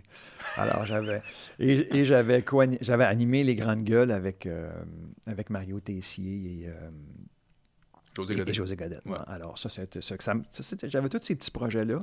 Et là, les shows s'enchaînaient. OK. Après ça, il y a un show. Là, on avait décidé de faire quelque chose parce qu'à Las Vegas, j'avais déjà été engagé dans un petit théâtre pour le fun de 70. Et je devais faire des shows de 20 minutes. Parce qu'en parallèle, moi, j'ai fait beaucoup de ce qu'on appelle, à Adlib, c'est la micromagie. Okay? Moi, c'est autour d'une table, ce qu'on appelle du close-up en anglais. Et c'était comme un petit théâtre de 70 où tu faisais pendant 20 minutes du close-up. Et Bertrand, qui était venu me voir, lui, il était dans la salle un soir, il dit, c'est trop bon. Il dit, il faut amener cette approche dans des théâtres de 1000. Alors, c'est ça qu'on a écrit le show suivant qui s'est appelé Drôlement Intime, qui est un show intime, mais dans des salles de 1000. L'approche était géniale, là. On avait tellement de fun à faire. C'était comme un salon. Le théâtre, le décor, c'est un salon. OK. Où c'est comme si les gens s'en venaient dans mon salon, vu que je faisais quelque chose d'intime. Là. Et quand les gens arrivaient dans le théâtre, moi, je les recevais. Oui. Je les accueillais. Oui. J'allais les placer, tout ça. Puis les techniciens étaient sur la scène, prenaient une liqueur, mangeaient des chips. Toi, tu as fait tomber la barrière. Le 4e mur était tout de suite brisé. Oui. Et là, je remontais et là, je choisissais mon monde tranquillement pendant qu'il rentrait. Et là, à un moment donné, je montais sur scène, carrément. Je dis, bon, on commence. Ça a commencé comme ça. Mais sais-tu quoi, Alain, je t'arrête. Tu sais, tantôt, on disait la créativité québécoise. C'est très québécois, ça. Parce que moi, j'ai fait exactement la même chose. J'ai joué 100 spectacles en France, en 2009. Ouais. Un petit théâtre qui a fermé il y a 2 semaines après 50 ans. Le Théâtre des Blancs-Manteaux. Puis j'accueillais comme ça les gens dans la salle. Puis ils étaient comme tellement surpris. Parce que là-bas, même un nouveau, là-bas, je suis un nouveau, même un jeune, c'est comme l'artiste est sur la scène. Tu sais. Ah oui. Puis nous autres, on casse ça total, c'est hyper... mais c'est très québécois, ça. C'est très québécois. On en reviendra à la France parce que c'est exactement ça que j'ai fait. Puis on va y arriver, mais l'approche était ça. Oui, bien, ils ont dû être surpris puis ravis, tu sais. J'y reviendrai. Ouais. Et là, ce show-là, il y avait, comme je disais au début, je dis, écoutez, je suis dans mon salon, là, je commencerai pas à avoir des cues de musique, là. Et là, je dis, y a-tu quelqu'un dans la salle qui joue soit de l'orgue, du piano? Puis là, il y en avait qui se levaient, tu sais. Et là, j'ai dit, y a-tu quelqu'un qui peut jouer sans feuille? Puis là, il en restait quelques-uns. Puis là, je disais, et là, je choisissais quelqu'un. Mais vraiment random, là. Ah oui, random. Cette personne-là venait s'asseoir en avant. J'enlevais un drap sur un piano. Et c'est cette personne-là qui faisait de la musique. C'est malin. Tout le long du show. Ça, c'est vraiment... C'est cool, là. Ah. Et à un moment donné, écoute, à un moment donné, j'ai fait... C'est pas ce que tu vas avoir. À un moment donné, j'avais une dame qui, elle jouait de l'orgue dans une église, tu sais. Fait que c'était drôle. C'est sûr. J'ai pogné un gars, je suis dans une petite ville, puis il n'y avait pas beaucoup de pianistes là. Puis non, il a les cheveux roses de même. Je dis, c'est-tu bon? Il dit, ouais. Fait que là, il s'installe, et là, il jouait, ce qu'il jouait là, mais il le jouait là, tellement bien, c'était Mario Bros. OK. Écoute, puis c'est tout ce qu'il savait jouer. Fait qu'on a eu du Mario Bros toute la soirée, mais plus il jouait, plus on riait. Fait que tu sais, c'est des situations, c'est du bonheur, ça. Oui. Ben, alors, c'est un peu comme quelqu'un qui appelle sur une ligne ouverte régulièrement. C'est un genre de collaborateur qui sort de nulle part puis qui devient partie de la gang. Oui. Mais j'avais jamais entendu ça scène. Je trouve ça très... Et c'était vraiment amusant. Je me suis amusé dans ce show-là. T'avais-tu d'autres qui, à part le pianiste, est-ce que tu faisais intervenir d'autres personnes qui avaient un rôle? C'est-à-dire, au début, là, quand les gens rentrent, j'avais des genres de cartons avec une corde numérotée de 1 à 10. OK? Et là, je choisissais mes 10 personnes. Je leur mettais des cartons. Donc, je dis parfait. Je dis 1 à 3, venez me rejoindre sur la scène, musique. Là, les 3 sont là, puis je leur fais un numéro, je les retourne, numéro interactif avec la salle, puis comme ça pendant 1h30. Là. Je comprends. Alors, on l'a joué beaucoup au Casino de Montréal. On l'a joué au Casino de Charlevoix. C'était des dizaines de soirs et de la tournée. Et à ce moment-là, ce qui était intéressant quand on partait des shows au Casino de Montréal, c'est qu'on pouvait avoir une entente pour 50, 60, 80 shows qui répartissaient dans l'année. Tu sais. Fait que ton Montréal, là, tu n'avais pas besoin de te faire toute ta mise en marché, puis d'aller au Saint-Denis, puis d'aller à la salle, faire ta pub. Le casino s'occupait de tout ça, ce qui était génial à ce moment-là. Fait qu'il y a 3 shows qu'on a partis au Casino de Montréal. Et en plus, la première semaine... Tu joues combien de temps un show habituellement? Dans ce temps-là, c'était combien de temps? Tu l'étirais dans le temps? Pas nécessairement en termes d'étiquette, mais ouais. C'était un 18 mois, 2 ans, 1 an? Bien, le premier show, ça a été 2 runs de 50. OK. 2 runs de 50 shows. Okay. Et ce qui est intéressant, c'est que le théâtre est à toi une semaine avant la première. Donc, tu es là, tu peux répéter, tu es comme en résidence, tu sais. Ouais. Et nous, on faisait une avant-première la veille où on invitait notre commanditaire principal puis on lui donnait la salle. Donc, pour une entreprise, d'avoir tout le théâtre, le souper, tout ça, tu sais, c'est quand même une belle soirée là, pour les employés ou les meilleurs clients, des trucs comme ça. Donc, au niveau entrepreneurial, c'était vraiment intéressant comme avantage. Alors ça, on l'a fait 3 shows différents. Et là, après ça, ben, il y a eu il y a eu la France, qui a toujours été... Qu'est-ce qui t'a amené en France? La France, ça a été comment dire? Ça a été un rêve caché. Non pas pour dire que j'ai joué en France, mais pour vivre la France. C'est un pays que j'ai toujours aimé. T'as la Suisse, t'as la Belgique, t'as tout autour, tu sais. Et moi, j'avais envie un peu de connaître cette culture-là, cette communauté-là, ce pays-là, cette ville-là. Alors, toute la démarche française a été très, très complexe. C'est vrai? C'est très compliqué. Autant au niveau des permis de travail, mais au niveau de t'imposer comme artiste. Alors, ce que j'ai fait, première affaire, c'est que j'ai appelé un congrès de magiciens qui a lieu à chaque année. Ah. Et là, c'était chez les Ch'tis. Pas vrai, dans le Nord? Dans le Nord, et à Dunkerque. Et là, j'ai appelé l'organisateur, je dis « Bonjour, Alain Choquette ». Il me connaissait. Pas vrai? Oui, j'ai dit ça. Parce que dans le monde de la magie, j'avais quand même des trucs par Copperfield, tout ça. Et bon, on me connaissait. Fait que j'ai dit « Ouais, j'aimerais ça. » Il dit « On n'a pas les moyens, monsieur Choquette. » Non, j'ai dit « Oui, t'as les moyens, payez-moi pas. Ouais. Je vais aller tester mes affaires. » OK. Alors, bon, finalement, on a fait une entente. Et là, je suis allé faire un 20 minutes dans un gala devant 1000 magiciens. Juste pour savoir, Marc, si ma relation est bonne avec les Français. Me comprennent-tu? Ouais. Puis mon approche, est-ce qu'elle est bonne?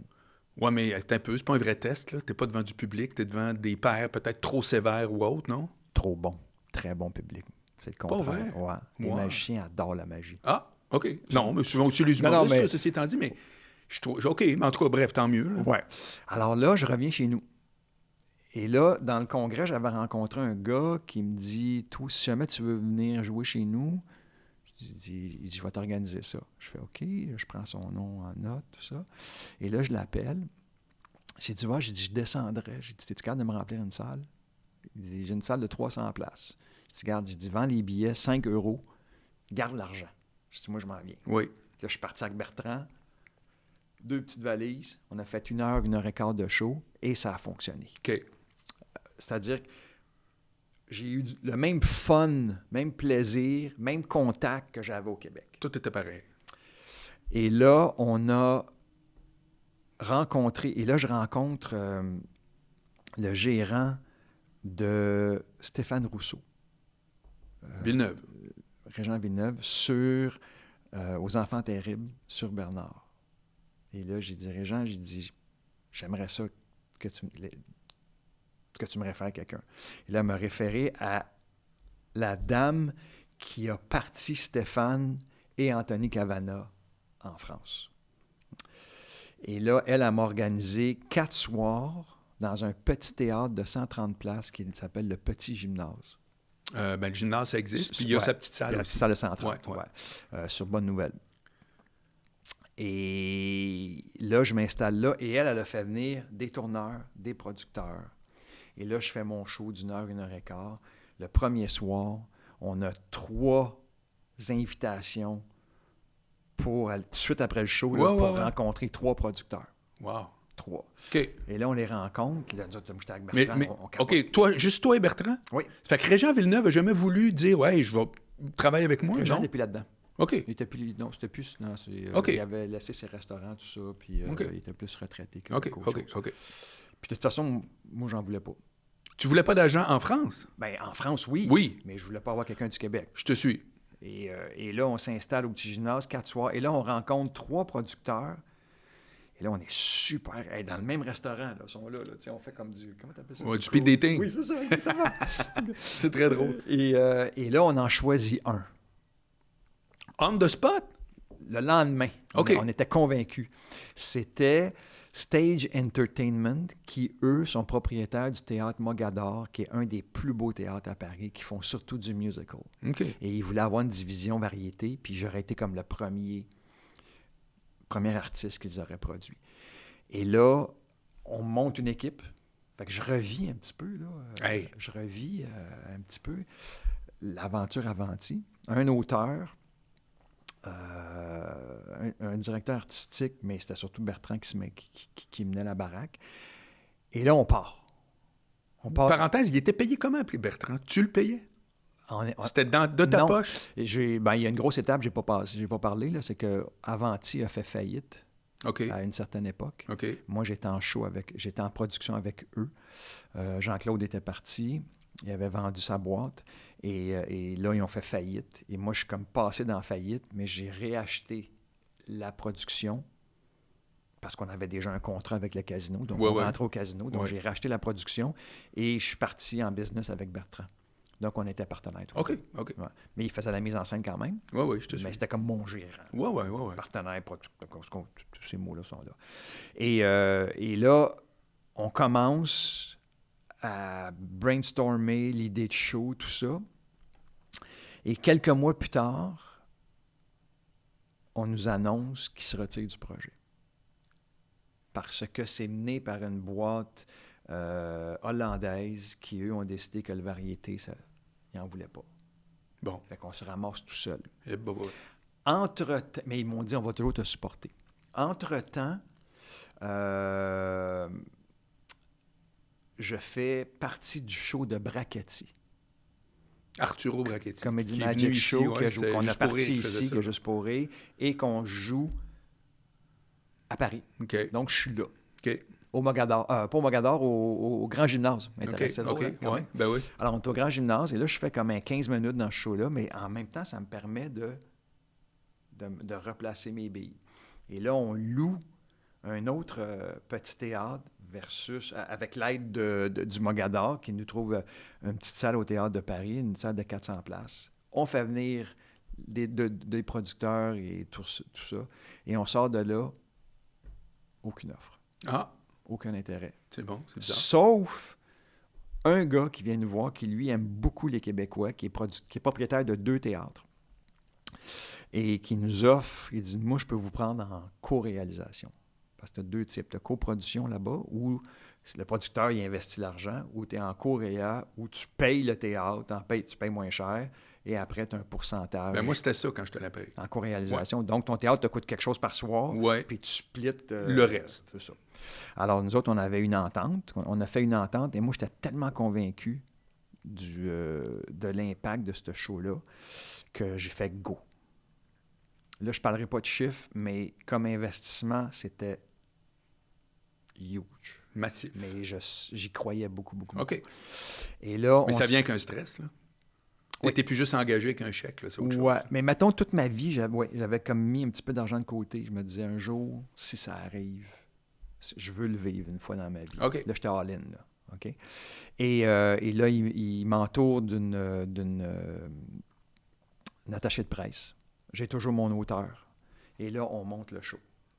Et on s'installe au Théâtre de la Gaîté, qui est une... C'est drôle, je pensais, quand tu as dit 400 places, je me suis dit, je suis certain que c'est Gaîté Montparnasse. Oui, théâtre magnifique. En fait, il m'a offert 2 théâtres. Il m'a offert la Gaîté et l'autre, c'était le Mathurin. Le Mathurin qui est près de la Madeleine. Okay. Mais le théâtre de la Madeleine était plus beau. La Gaîté était plus...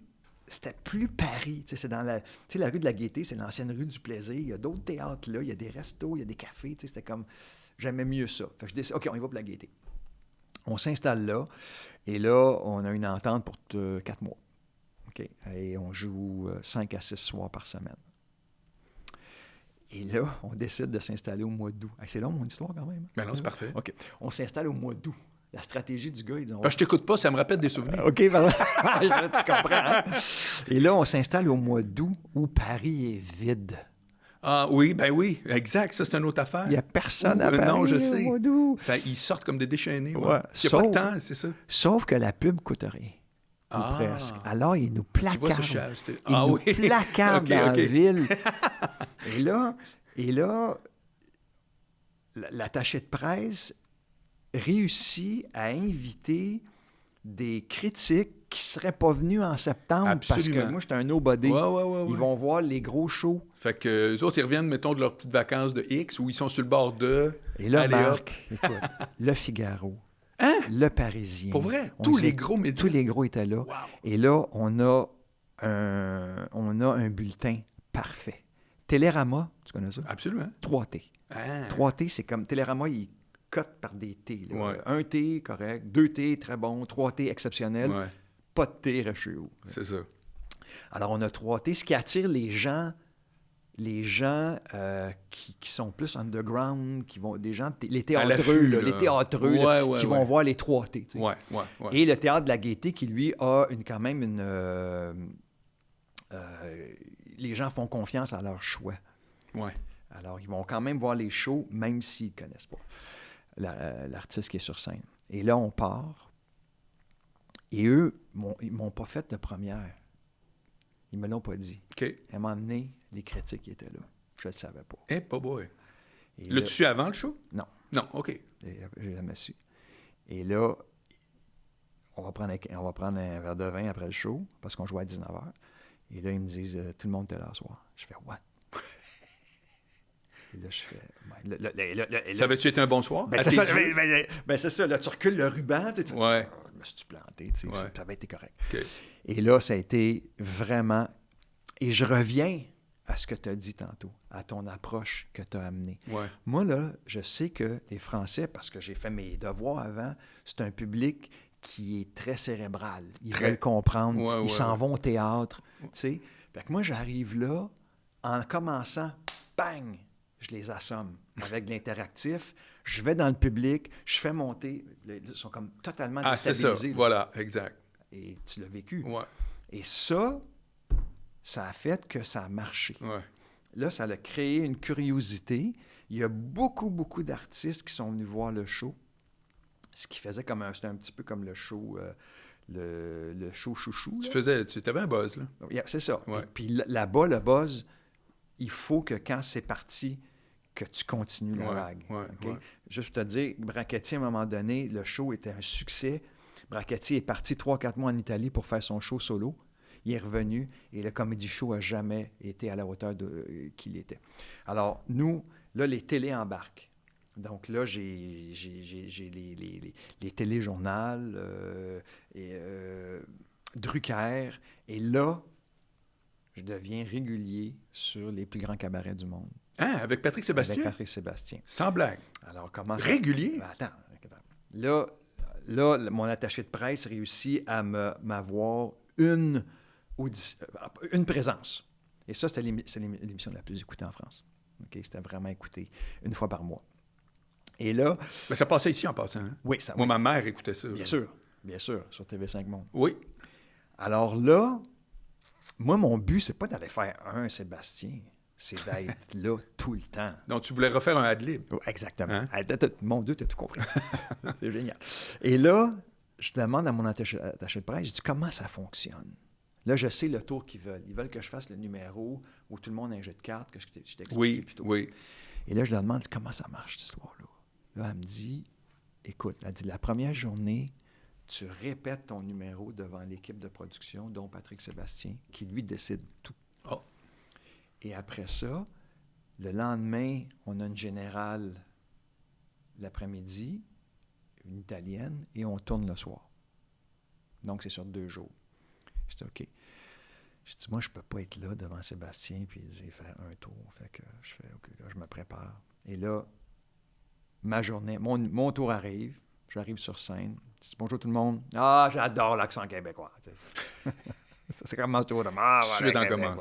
Puis moi, je parle de même. Oui. Je ne change rien. Non, puis tu as raison. Je leur parle comme Oui, C'est les mots qu'il faut changer parce que des fois, ils ne connaissent pas le mot. Exact. Mais pas l'accent, c'est Non. pas vrai. Là. Et le débit peut-être un petit peu. Ouais, tu peux être plus lent que vite, mettons. C'est ça. Et là, j'ai dit, bonjour, M. Sébastien. J'ai dit, merci de me recevoir. J'ai dit, je sais le numéro que vous avez choisi, mais si vous permettez, j'aimerais ça vous en montrer 2. Je pense qu'ils vont vous plaire tous les 2. Vous choisirez celui que vous voulez. C'est parfait. Et là, je fais les 2, Marc. Okay. Il a dit, je veux les 2. Je dis, OK, parfait. Ce qui me garantissait un passage le mois suivant. Ouais. J'arrive le mois suivant. Mon tour arrive. Répétition. Hey, M. Sébastien. Les Québécois. Va. Écoutez, j'ai dit, je sais qu'il y a un numéro que vous voulez choisir, mais j'aimerais ça vous en montrer 3. Sérieux? Ouais. C'est là, fort. j'ai fait 3 tours. Il dit, tu comprends, je te vois venir. Ouais. Fait que là, il me prend le mois.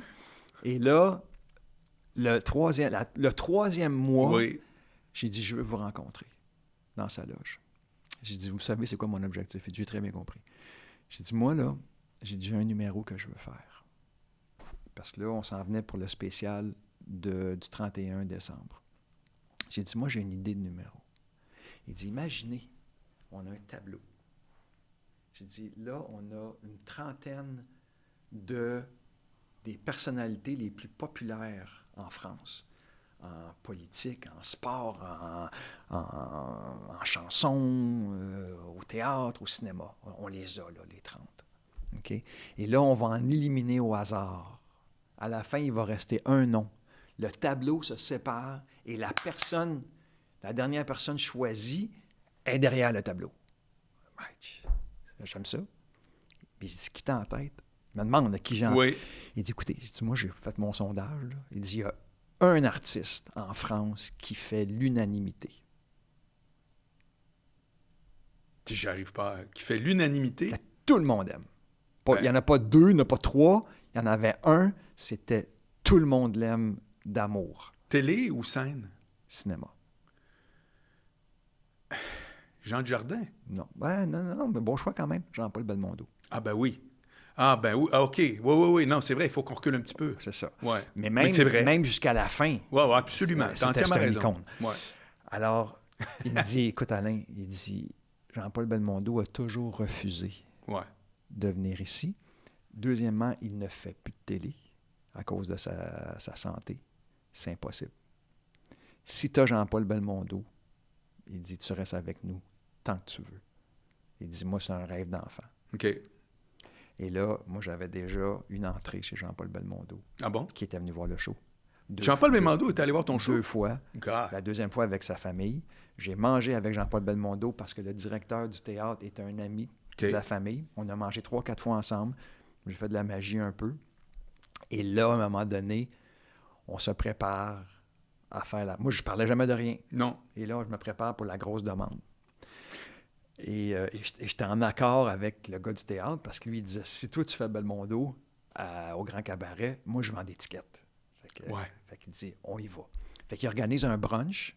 Moi, j'étais avec toute la famille. Ses enfants sont là.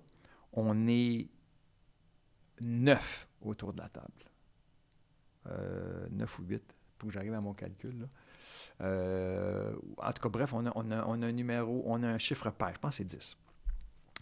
Et là, j'explique à la famille, je dis, voici ce que j'ai en tête. Je dis, tout ce qu'on on va voir Jean-Paul Belmondo, puis tout ce qu'il y a, il y a un verre de champagne dans les mains, puis il dit, bonne année à tout le monde. Il dit, santé. C'est tout. Point. Et là, c'est comme... Il y a un malaise? Il y a une demande que techniquement, on n'est pas supposé faire. Non, parce qu'il ne veut plus. Je comprends. Et là, il m'aimait bien. Et il aimait aussi le directeur du théâtre. Il dit, sais-tu quoi? On va passer au vote. Ah, c'est drôle, ça. Là, on est 9. On est 9 ou 7, je ne me rappelle plus. Et là, bref, ça arrive. Et lui, il ne votait pas, évidemment. Ouais. Et là, ça arrive. Je pense que c'était 4-4. Parce que ses filles plus âgées ne voulaient pas. OK. Mais il y avait son ami comédien, il y en a qui voulaient. Fait que là, c'est 4-4. Il restait une personne à décider, et c'était sa petite fille qui avait 11-12 ans. Je pense que c'est Estelle qu'elle s'appelle. Et elle était venue voir le show. Puis elle avait adoré ça. Il y a juste elle à voter, à décider. Puis là, je fais, c'est mon avenir en France, à décider ça. Ah, c'était carrément. Et là, elle me regarde. Elle regarde son père. Elle dit, papa, elle dit, je veux que tu ailles à la télé avec Alain. Et là, il a dit oui. Et toute cette aventure-là demeure à ce jour. Marc, j'en ai fait de la télé, là. C'est mon plus grand moment de magie, de télévision à vie. OK. D'amener Jean-Paul Belmondo, là, écoute, j'y pense, j'ai des frissons, là. Je revis toute la problématique. Ils ont monté une loge, la limousine qui rentre en arrière dans le studio, qui va leur conduire parce qu'il ne marche pas beaucoup. Il y a une troupe de cirque de Russes qui le reconnaît, puis qui court, puis qui se met à applaudir. Et là, et Jean-Paul Belmondo revient, et là, juste de monter la plateforme pour se rendre sur scène, c'était compliqué. Là, il a fallu l'installer derrière. Mes 2 techniciens étaient là. Marc, mon directeur technique depuis toujours, m'en parle encore. Il avait été d'une gentillesse. Faut revoir, je l'ai mis sur mon Facebook, parce que ça faisait 3 ans dernièrement qu'il est décédé, et j'ai remis la séquence. Et je te jure, là, j'ai les yeux, là, totalement en eau, tellement... De voir, quand le tableau ouvre, de voir les gens dans la salle, tu sais, comment... Quand ils reviennent juste instantanément. pas. Ouais. Fait que c'était un grand moment. Bref, suite à ça, ce qui est génial en France, je ne sais pas si tu l'as vécu, mais quand tu passes à la télé, les sites de vente, c'est instantané. Là. Les gens vont tout de suite sur des billets Redux, des trucs comme ça. Ils achètent. Fait que mais moi, j'ai fait 3 fois des plateaux d'humoristes. Puis ça n'a pas d'impact parce que tu es comme 4-5, ça passe... T'es un parmi d'autres. Oui, puis tu sais, ça passait pas... Toi, t'as fait Patrick Sébastien. C'est ton moment, là. Ah ouais, non, t'avais de la diffusion, là. Non, fait que bref, ça a duré pendant 2 ans. 2 ans? 2 ans, tous les mois. Et c'est sûr que... Mais t'habitais là-bas? Tu revenais pas ici? Oui, je revenais à l'occasion. Mais j'avais des contrats. Tu sais, ma première série a duré 8 mois, là. Quand même. Ouais. Aimais-tu ça, vivre à Paris? Je dois dire, j'ai eu comme Paris, j'ai eu une relation comme Las Vegas, une relation amour, puis à un moment donné, tu fais... c'est assez là. OK. Tu sais, parce qu'au travers de ces 4 années-là à Paris, parce que ça va se finir avec 652 soirs à la Gaîté. 652? Ouais. Mais au travers de ça, il y a Charlie Hebdo, il y a le Bataclan. Je joue au Festival d'Avignon, les attentats à Nice. J'étais en tournée, il y a l'attentat à Bruxelles. La dernière shot que j'ai faite, je me suis tapé les gilets jaunes. Tu sais, il y a toujours quelque chose, il y a une bureaucratie complexe. C'est complexe. Oui. T'es pas chez vous. Je comprends. Mais ça reste que, écoute, tu as 3-4 jours de congé. Ma blonde, elle m'a amené, pour ma fête. On est allé en Espagne. Tu prends le train. On s'en va-tu en Belgique? On va-tu en Italie? Il y a ça qui est un petit peu... La dernière tournée... En résumé, c'est que c'est le fun d'être à Paris parce que c'est facile de s'en aller. Oui, c'est ça, c'est vrai. Ouais. C'est vrai. Mais la dernière tournée, on a décidé de s'installer. C'était plus complexe au niveau du voyagement, mais on s'est installé dans le sud de la France. Parce qu'il fait beau, parce qu'il y a du soleil, c'est plus relax. Tu reviens à la maison, c'est plus cool. Tu n'as pas le stress parisien. Tu vendais bien aussi, là? Donc, c'était pas uniquement à Paris, là, ton truc? Sébastien et Drucker vendent beaucoup en région. Ah, OK. Beaucoup. OK. Et le Festival d'Avignon aussi fait en sorte que là, c'est un succès à Avignon. Ça se parle auprès des tourneurs, auprès des acheteurs. Oui. Mais il faut que tu te démarques. T'es allé à Avignon? 2 fois. Mais c'est la jungle. C'est genre, il y a des shows dans les garages des particuliers. Comment t'as fait pour te démarquer? Parce qu'on jouait dans le théâtre. Ah, OK. Qui s'appelle Le Chêne Noir, qui était un 300 places. OK. Et j'avais un tourneur qui, lui, avait ses installations sur place.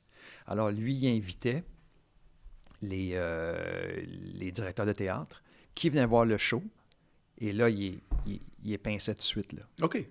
Donc, toute la business se faisait à Avignon. Donc, on avait une structure sur place.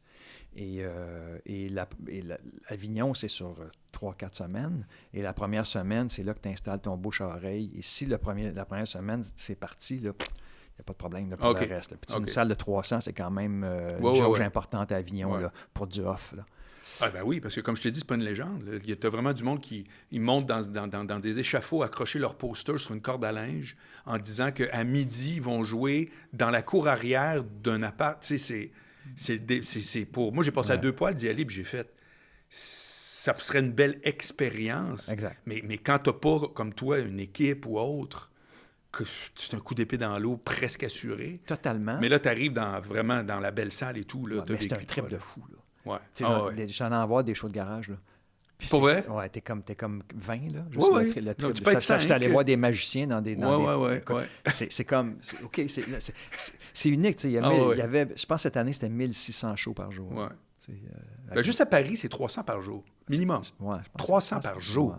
Ouais, il y a du choix. Ouais. Fait que tu as démarqué au travers de ça. Tu sais, puis nous, on a un show populaire, on joue à 19h, tu sais, on est familial, tu sais, on avait quand même des atouts qui fait que ça pouvait jouer. Tu sais, à un moment donné, mon producteur, j'ai dit, le directeur du théâtre, j'ai dit, je veux jouer le 31. Il dit, il n'y a pas de place. Il dit, toi, tu joues à 7h. Il dit, à 9h, j'ai un deuxième show, parce qu'il y a 2 shows par soir dans les théâtres. Tu sais, c'est 2 shows différents. Fait que j'ai dit le 31, j'ai dit non, je vais jouer à 11h.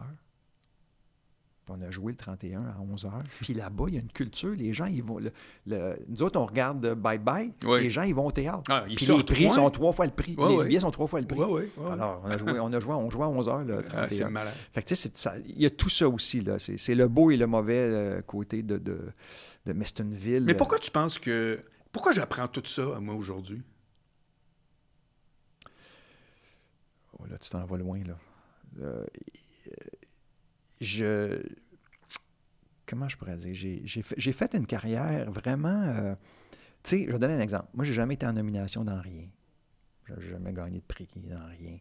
J'ai toujours fait mes petites affaires, puis ma fierté, c'est d'avoir duré. Puis je n'ai fait plein, là. Tu sais, je t'en épargne, là.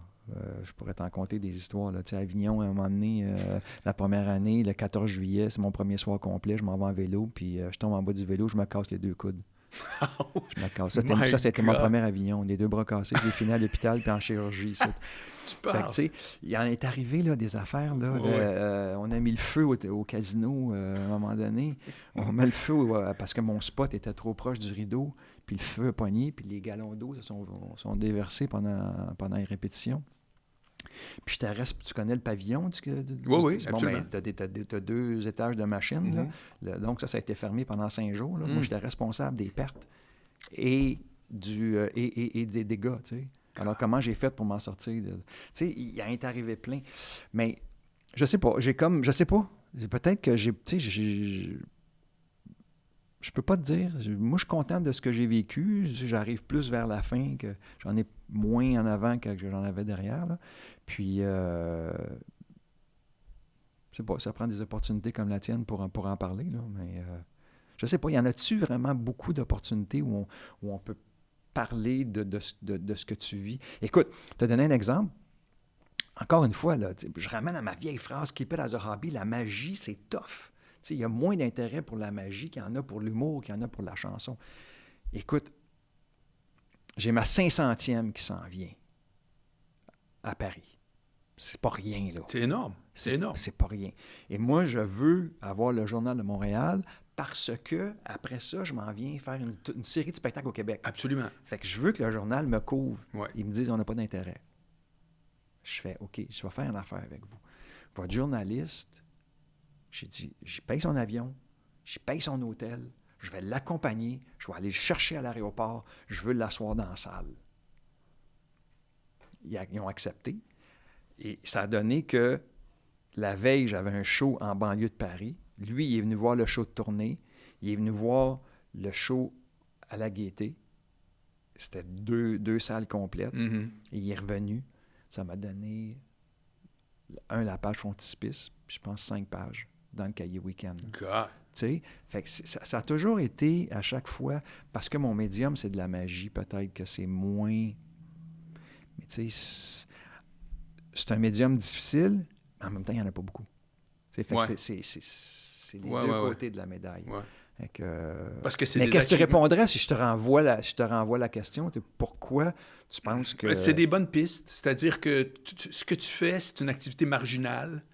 qui n'a pas la pile populaire dans son craft. Tu sais, ton artisanat, là, c'est pas l'humour, c'est pas la chanson populaire, c'est la magie. Ça fait qu'à quelque part, si on t'a pas vu, probablement qu'on comprend pas. C'est comme Mesmer. Tu sais, Mesmer, là, ça a été long avant de tout à coup dire « Non, c'est un show, là, que vous allez triper. Vous allez triper. » C'est peut-être long avant que ça arrive. C'est la seule affaire que je vois parce que c'est pas normal qu'on soit pas au courant de ton parcours puis de ce que tu as fait. Parce que depuis tantôt, ce que tu dis, c'est hors norme, là. C'est hors norme, là. C'est comme... Moi, je suis content d'entendre ça, là, vraiment, là. Mais, tu sais, c'est drôle parce que dans le nouveau show que je présente, on l'appelle « Entre histoire et illusion ». Et là, je raconte justement des anecdotes. Tu sors quand? C'est quand que ça sort, là? On est quelle date, là? Là, on est le 20 septembre. Ah, ça sort la semaine prochaine. Ah oui? Ouais, Crime. OK. On commence. Mais tu ne seras pas diffusé avant ta première. Tu vas être diffusé... Moi, je vois que je vais te mettre quelque part en octobre, là, ton épisode. Bon, ben écoute, nous, on s'installe à Sainte-Agathe, au Patriote, une semaine. On fait une première là. Et après, on part en tournée. On a une petite tournée cet automne, parce que je prends 3 semaines de vacances. Puis après ça, l'hiver, on a une belle série. T'es produit où? Qui me produit? Ouais. Entourage. Ah, t'es chez Entourage. T'étais avec Young Gillours. OK. Ouais, Entourage, on a... Lui, moi après la France, j'arrêtais là parce que, tu sais, je trouve le milieu, tu sais, je trouve ça complexe. Là, ouais. Pour avoir connu... Tu sais, là, tout passe par le web, puis moi, je ne commencerai pas à faire des capsules. Là, Non. Fait que... T'aimes-tu ça? Je fais des reels de ça. Je m'en vedette des extraits de ce que mes invités bon, disent. Parfait. Mais tu sais, non, moi, commencer, je suis pas là zéro. Non. Fait que, tu sais, fait que là, Eric est venu me voir, puis il dit, écoute, là, on est à Paris, là, tu sais, puis il faisait Mesmer, puis on est dans un café. Il dit j'ai le goût de faire il venait de faire un show de magie, Les Fantastiques, puis ça n'avait pas été à son goût. Il dit, j'ai le goût de faire un nouveau show de magie. Il dit, t'as-tu du gaz? J'ai-tu du gaz? Puis en plus, il dit, je veux que tu t'occupes du côté magie d'une émission de télé que je vais produire qui s'appelle La Magie des Stars. OK. Fait que je fais OK. Fait que j'ai embarqué La Magie des Stars qui va avoir joué 4 saisons et qui a été beaucoup de job au niveau créatif. Et puis là, on a produit un premier show qui s'est appelé La Mémoire du Temps, qui n'a pas été à mon goût. Tu sais, c'était mon dernier show parce que, bon, pour bien des raisons. Puis là, on l'a joué un peu au Québec, on l'a joué en France, puis là, je me suis tapé gilet jaune. Fait qu'on est revenu plus tôt que prévu. Après ça, moi, j'ai eu un accident de santé, une opération. Après ça, le COVID. On revenait, on recommençait, jouer devant des masques, des shows annulés. C'était un peu le bordel. Ouais. Fait que j'ai dit, on va repartir. Puis là, c'est drôle parce que j'ai repogné à piqûre. Ouais. C'est vraiment là. Ouais. Puis je suis dans mon élément, je suis dans un show que j'aime, avec Bertrand, ma vieille équipe. On a du fun, on n'a pas le stress. Tu sais, on connaît les numéros, on sait ce que ça va donner. Fait que c'est comme cool. Tu sais, j'ai pas... Quand tu pars, là, la peur, c'est de partir avec la feuille blanche. Ben, t'as connu ça. Tu pars avec une feuille blanche, tu dis, OK, on s'en va où? Là? Tu fais, ça, c'est pas bon, ça, c'est bon. C'est comme non. Là, on a du matériel qu'on sait qui est efficace, on sait que ça marche, on a des histoires drôles qui sont arrivées. Tu sais, je te donne un exemple, je parle le Paris-Las Vegas, là, quand j'ai su qu'ils bâtissaient un casino là-bas qui s'appelle Paris-Las Vegas, j'ai dit, OK, j'ai appelé, j'ai dit, moi, j'ai un show pour vous autres. Puis là, ils ont dit, OK, peux-tu nous montrer quelque chose? Fait que nous autres, en fait, ils m'ont dit, t'as-tu une vidéo? Je me cassette vidéo, là, ça, là. T'as-tu un VHS? Oui, c'est après la bêtise. Mais c'est quelle année, là? On est où, là? 98. OK. Et là, en fait, quand j'avais négocié un numéro avec Copperfield, j'avais une vidéo de Copperfield de 30 secondes qui disait ce qu'il pensait de moi.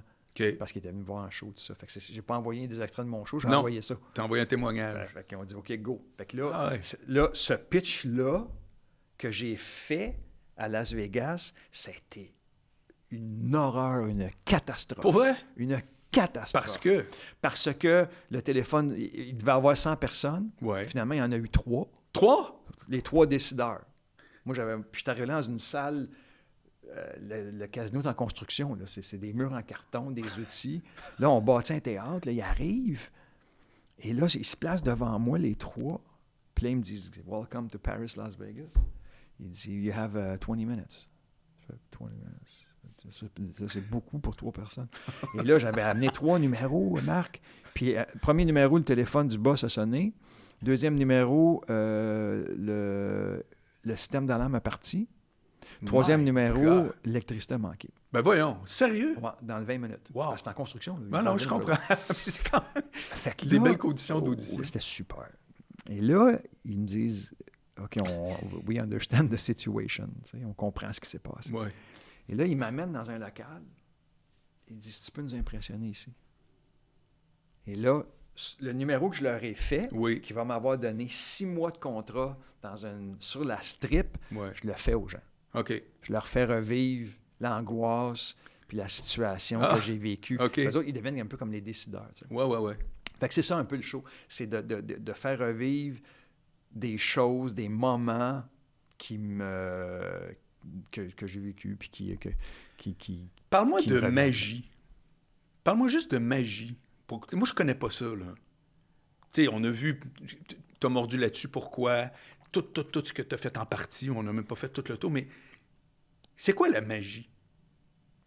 La magie, à la base, c'est une passion. C'est un hobby qui est extrêmement sain, qui travaille la créativité, qui travaille le fait que tu dois te présenter à des gens, tu dois laisser ta timidité de côté, tu dois devenir quelqu'un, soit que tu te crées un personnage, soit que tu es toi-même. Et tu approfondis ça avec le temps.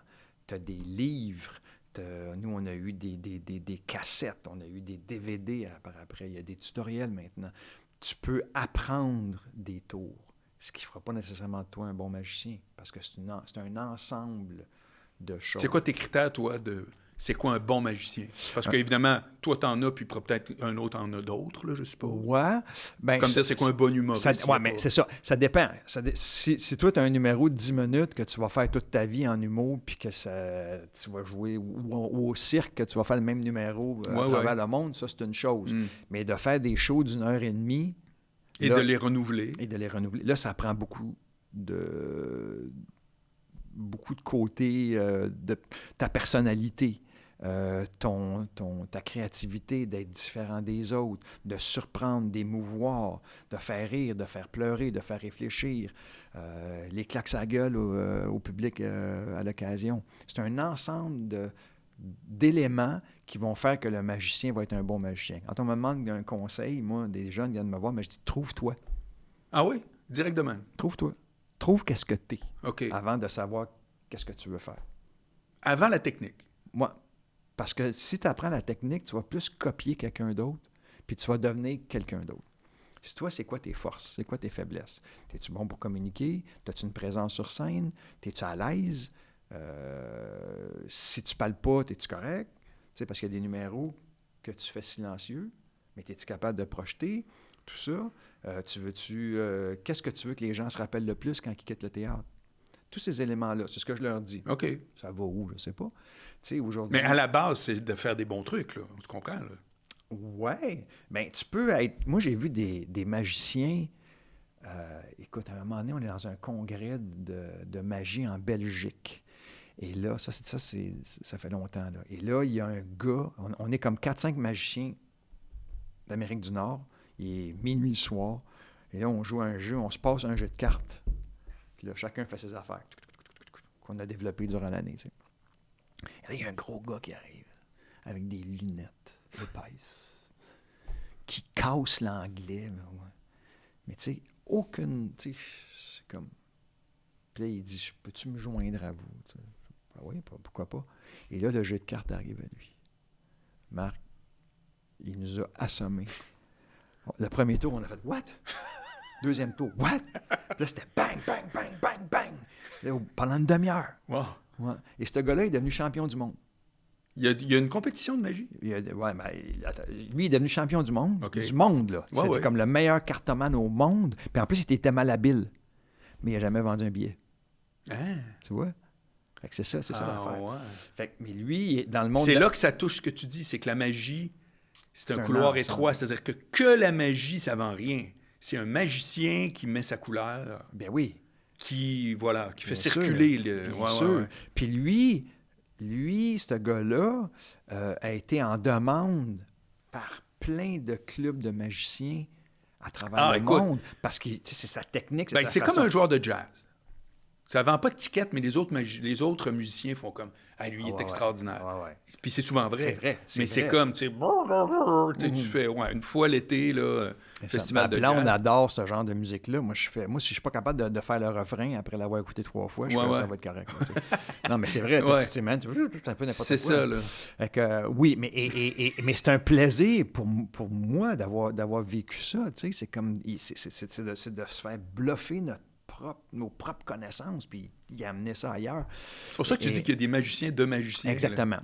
Il y avait un endroit à Paris qui s'appelait l'Illégal. C'est des magiciens qui se ramassaient à minuit, un soir par semaine, ils se ramassaient à minuit soir. Mais c'était vraiment des underground. Tu voyais des choses. C'est des techniciens de fous. Là. Puis moi, j'avais comme 3-4 tours dans ma poche pour justement un peu arriver à ce niveau-là. Mais techniquement, moi, je passe pas ma vie à apprendre des manipulations. Là. J'ai une vie, là. Tu penses qu'il faut que tu passes des heures par jour? Des heures. Ah oui, des heures. Fait que c'est un toc rendu là. Tout à fait. Ça devient maladif. Là, mais c'est impressionnant. Mais lui, s'il te fait un tour, puis moi, je te fais un tour, tu ne seras pas plus impressionné. Okay. Lui, mais moi, je vais l'être à le regarder, à le regarder faire. Oui. Et ça, j'en ai vu dans ma vie des gars de même. Tu fais « wow! » Mais moi, c'était pas mon objectif. Par contre, moi, ce que j'enseigne, parce que je fais beaucoup de séminaires dans des clubs de magie à travers le monde, mettons que je suis engagé dans une ville, il y a un club de magie là-bas. Dans chaque grosse ville, il y a des clubs de magie où il y a 100, 150 personnes. Okay. Moi, je vais arriver là, je vais donner un séminaire de 3 heures, mais sur la façon surtout que nous, on aborde la magie. Okay. Comment est-ce qu'on l'a amené? Moi, je suis reconnu pour un magicien qui fait des choses simples. Okay. Mais en même temps, mes tours sont repris par d'autres magiciens. Oui, je te suis. Tu comprends? Oui. Mais pourquoi? Parce qu'on a amené ça, nous autres, d'une certaine façon. C'est simple, mais en même temps, si ta magie est simple, tu n'es pas concentré sur ta magie. Tu es concentré sur le public qui est devant toi. Oui. T'sais? Alors, ça, c'est l'avantage. Fait que moi, j'enseigne ça. Fait que j'amène cette façon de faire dans ce milieu-là qui est souvent très, très technique. Et au travers de ça, bien, si toi, tu es concentré sur la personne qui est devant toi, au lieu de te concentrer sur ta manipulation, bien, tu peux être à l'écoute, tu peux réagir sur un commentaire. Absolument. En humour, c'est la même chose. Moi, dans mes shows, là, mes shows sont béton. J'ai un cadre de fou. Okay. Mais je suis toujours sorti.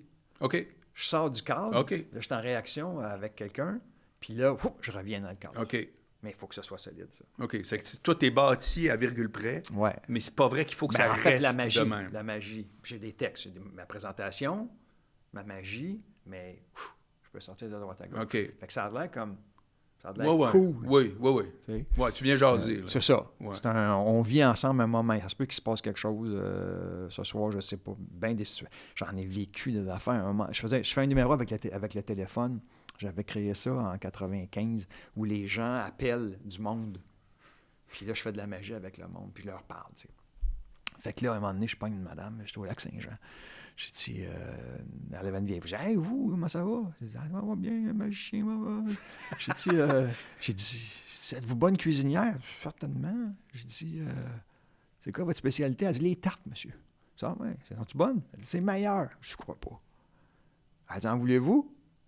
J'ai dit, certain que j'en veux. Ben, elle a dit, j'arrive. Elle habitait juste en face, le bord de la rue. Elle est arrivée avec des Sans blague? En plein milieu du show. Malade. On a mangé. Pas si longtemps, il y a un mois, je joue à La Tuque. Et je fais le numéro de ça. Puis le gars, il appelle un gars qui, lui, est comme reconnu comme un peu le fanfaron de la ville. OK. Il fait quelques tours de cartes. Bon. Ah, il dit, moi aussi, je fais un tour de cartes. Je dis, ah ouais, je sais quoi votre tour? Là, il m'explique, je comprends rien. Je comprends rien. Il dit, tu veux que je te le fasse? Je dis, oui. Le gars est parti de chez eux, il est en pyjama. Il est arrivé sur scène. Tout le monde le connaît. Ah Il oui. est arrivé sur scène, il a fait son tour, il est parti. Puis c'était bon? Ah ouais, non. C'est quoi ton tour dont tu es le plus fier? Que tu dis ça, c'est ton tour, c'est ta signature. Là. Ouais, en fait, la disparition des 12, ça, c'est Ouais. vraiment ça. Si on parle de numéro de scène, Oui. là, avec des gros accessoires, c'est vraiment ça. Ça, c'est 12 ballons sont lancés dans le public, au son de la musique s'arrête, 12 personnes captent les ballons, montent sur une scène, sur une plateforme, je les fais disparaître. OK? Et ça a été... Il y a une couverte qui les C'est recouvre. une plateforme qui va avoir un genre de... Je tire sur une poulie, là, puis là, ça descend le tissu des quatre côtés. OK. Il y a 2 témoins sur scène qui voient en arrière, qui voient partout. Puis à un moment donné, bang, je tire, puis les 12 sont plus là. Et ils réapparaissent derrière la scène, derrière le théâtre. Et en micromagie, le tour que j'ai repris de mon père... J'ai même pas pensé te demander d'amener quelque chose. Ça m'a même pas passé par la tête. J'aurais pu, facilement. Et ça m'aurait fait plaisir, même. Et ce numéro-là, qui est un truc que mon père faisait, où il me faisait couper les cartes en 4 piles, puis il me faisait déplacer des cartes, puis les 4 as se retrouvaient sur chacune des piles. OK. Je l'ai repris sur scène dans mon premier show, parce que mon père ne m'a jamais vu sur une scène, il est mort avant. Il est décédé avant que je fasse ce métier-là, mais c'est à cause de lui que je fais ça. Même s'il connaissait juste un tour, c'était comme le plus bel héritage. Oui. Et ce numéro-là, moi, je l'ai repris sur scène. Fait que sur YouTube, on l'a, ça s'appelle Alain Choquette, les 4 as. Et Copperfield est venu voir le show et a repris.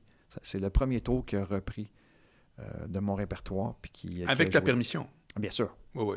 Bien sûr. Y a-tu bien du vol dans le domaine de la magie? C'est fou. Pas vrai? Ah, c'est une plaie, là. C'est une gang de voleurs. Ah, ouais. Mais c'est interminable. Écoute, juste pour te dire, le numéro que je fais, là, où c'est interactif, où les gens choisissent une carte, si tu connais la magie un peu, là, tu peux saisir. Là. OK. Écoute, moi, il y a des gens qui venaient me voir après le show, là, qui me disaient « Hey, Alain, je fais ton tour. » C'était écœurant la réaction que j'ai. Là. Je fais... j'ai même eu un gars dans le théâtre à Paris qui finissait son show avec ce numéro-là. Il a fallu que je fasse des démarches pour lui dire « Hey, si tu le fais dans un mariage, là, j'ai pas de problème. Là, ouais. Si tu le fais, tu es mon compétiteur. Là, tu vends des billets. Là, j'en vends à l'autre bord. Là, mais c'est très bizarre que ça soit... qu'il n'y ait comme même pas de problème à piger dans le matériel des... Mais tu vis ça en humour aussi? Très peu. Très peu. C'est vrai. Tu penses? Non, vraiment. Ouais, mais en magie... Ça arrive. Quand ça arrive, tout le monde en parle. T'sais. Ouais. C'est comme... C'est pas... Il y a l'éthique des humoristes, même les jeunes, ils veulent donc avoir leur matériel, puis que ça n'ait pas de l'air de... Non, je m'excuse, mais ça n'a rien à voir. Ça veut dire qu'en magie, il y a une culture très, très différente de la part de... Tristement... Bon, Marc, c'est pas ceux-là qui finissent pas à Alain Choquette, faut croire. Là. Non, mais quand même, tu sais, quand même David Blaine qui a repris mes tours, puis sans savoir d'où ça venait, tu sais. Mais lui, peut-être qu'il s'est fait conseiller. C'est ça. Tu sais. Ouais, mais tu sais... Mais il n'y a pas de... Il y a rien... Ben, écoute, j'ai reçu une mise en demeure. Ah ouais? Moi, je faisais un tour dans mon dernier show où je me fais monter du monde sur la scène, il lève un drap, puis j'ai un caméraman qui me suit. Puis là, on me voit sur écran. OK? Et là, je m'en vais dans un endroit en particulier dans le théâtre. OK? Là, on me voit toujours sur l'écran, puis là, je parle de la mémoire du temps, puis tout ça. Puis là, je claque des doigts, puis les gens laissent tomber le drap, puis je me retrouve sur scène. Et il y a un Américain qui m'envoie une mise en demeure, comme quoi c'est son tour, puis il l'a fait à America Got Talent. OK. Et là je trouve de m'apprendre des avocats. Oh! J'embarque là-dedans. Et ça, Marc, j'ai créé cette technique-là avant même que j'aie un producteur. En 1993, j'ai créé cette technique-là, et tu sais quoi? Je l'avais en vidéo. Ah! Très fort. Fait que j'avais ça. Tu as répondu avec ça. J'ai répondu avec ça. Il fallait quand même que je prenne des avocats, puis ça a été complexe. Fait que je n'ai jamais réentendu parler. Là, fait que souvent aussi, peut-être tu penses avoir créé quelque chose qui est unique. Ah ben c'est sûr. Les idées se rejoignent à un moment donné. Ça fait que 2025, toi, ça va ressembler à quoi? Là? Ben là, Marc, 2025, c'est de la tournée. C'est le Québec. Puis on va voir aussi, on y va toujours en termes, est-ce que le show est bien reçu? Est-ce que les théâtres se remplissent? Tout ça. Et j'aimerais ça que ça marche, mais c'est pas moi qui décide. Mais théoriquement, si on t'écoute, t'es à ton meilleur, là. Là, oui. Parce que t'en as fait en tabarouette. T'es fin, Marc. Non, mais alors, moi, c'est ce que j'entends. Mais c'est sûr que C'est là, je suis comme au top de ce que je peux faire. Ouais. Dans mon jeu, parce que mon jeu, il se passe avec vous. Il se passe avec... Puis, tu sais, là, il est tellement arrivé d'affaires qu'il peut... Tu sais, il y a une dame qui a fait une crise cardiaque l'autre jour à Shawinigan, en plein milieu du show. Okay. Fait que c'est de ramener ça, tu sais. Puis, finalement, elle est correcte. OK. Tu sais, il en est arrivé des affaires. puis aussi, ce que tu apprends avec le temps, c'est la ligne, elle est où? Tu sais, jusqu'où je peux aller. Ouais. Tu sais, cette semaine, c'est drôle, cette semaine, je fais un lancement. On est à Drummondville. Un lancement, c'est le théâtre qui présente sa programmation puis il invite 7-8 artistes à faire un petit bout de leur show. OK. Fait que j'étais à Drummondville. Je joue pour 1000 personnes. Puis j'ai un corpo après dans le Vieux-Montréal. Ils sont 20. Hein? 20 Ouais. directeurs d'usine à travers le monde. OK. Je parle anglais, mais là-dedans, tu as des Chinois, d'Espagnols. T'as tout. Puis ils sont là. Là, moi, j'ai mon marque qui a tout installé comme si on était 1000. Là, le show tout installé. Sauf que ils ne me connaissent pas. Et là, tu dois rapidement... OK. Sont-tu straight? Ouais. Ont-tu le goût d'avoir du fun? Ouais. Et ça, tu l'apprends dès le départ. Et en France, j'ai beaucoup appris de ça. En France, tu arrives, des fois, tu as des soirs, tu as des groupes qui sont plus... Oh, man. Plus, tu sais, plus tranquilles. Moi, je les appelais les Moniques. C'était comme s'ils ont l'impression qu'ils te dérangent quand ils rient. Oui, c'est ça. J'ai cherché toutes les solutions, telle affaire. Je me disais, puis Dieu merci, ça n'arrive pas souvent, mais quand ça arrive, c'est comme quasiment agressant. Ouais. Parce que, écoute, tu vois le monde, là, les filles, surtout, c'est une affaire de filles. Puis elle se penche de même pour rire. J'étais là, c'est ben, pas ça à voyons. l'éternue. Ouais. C'est... non, je comprends très bien ce que tu dis. Ça, mais ici, c'est pas ça. Tu as des salles, tu sens que c'est plus tranquille ou autre, mais des gens qui ouvertement disent « Je veux pas qu'on voit que je ris. » Ouais. J'avais jamais été confronté à ça. Laissez-moi aller un peu. Ouais. Alors, moi, j'ai appris ça. Fait que moi, je suis capable rapidement, quand j'arrive dans une salle, juste maintenant, c'est encore plus court. Là, dans la première minute, c'est exactement. Puis on écrit des choses en fonction de... Ouais. Alors, moi, je pense que c'est le show où on va avoir le plus de fun. Ou aussi, Marc, un show qui s'adresse à la famille. Il n'y en a pas des tonnes. Non. À part un show de cirque. C'est vrai. Tu sais, des trucs comme ça où tu peux amener... Moi, j'ai beaucoup de pères que je vois après les shows qui me disent « Hey, moi, j'allais te voir avec mon père. Je vais refaire vivre ça à mes enfants. » Ouais. Fais, oh my God, ça me touche beaucoup. Ben oui, c'est hot. Et c'est ça. Fait qu'on va voir où ça va aller, puis... mais je pense plus qu'on va vivre les 400 représentations comme avant. Là, mais, ça, c'est déjà, autrement. déjà, moi, je pense, un 50 000 billets, là, c'est énorme là, maintenant au Québec. Là, fait que si on se rend jusque-là, ben, je vais être bien content. Ben merde. Ben écoute... ça a été un grand plaisir, Alain. Marc, merci vraiment. Non, merci, vraiment. T'as aimé ça? Oui, t'es content? Ben, t'as jasé de plein d'affaires qui étaient extrêmement intéressantes. Si tu veux qu'on vienne faire un autre heure, tu me rappelles. C'est parfait. Merci, mon vieux. C'est moi qui te remercie. Merde pour la suite. Hey, puis toi aussi. Ça va c'est super. Super, tu nous rends à l'aise, puis t'es curieux. C'est très cool. Grand merci. Bye. Salut tout le monde. On se revoit la prochaine fois. Bye.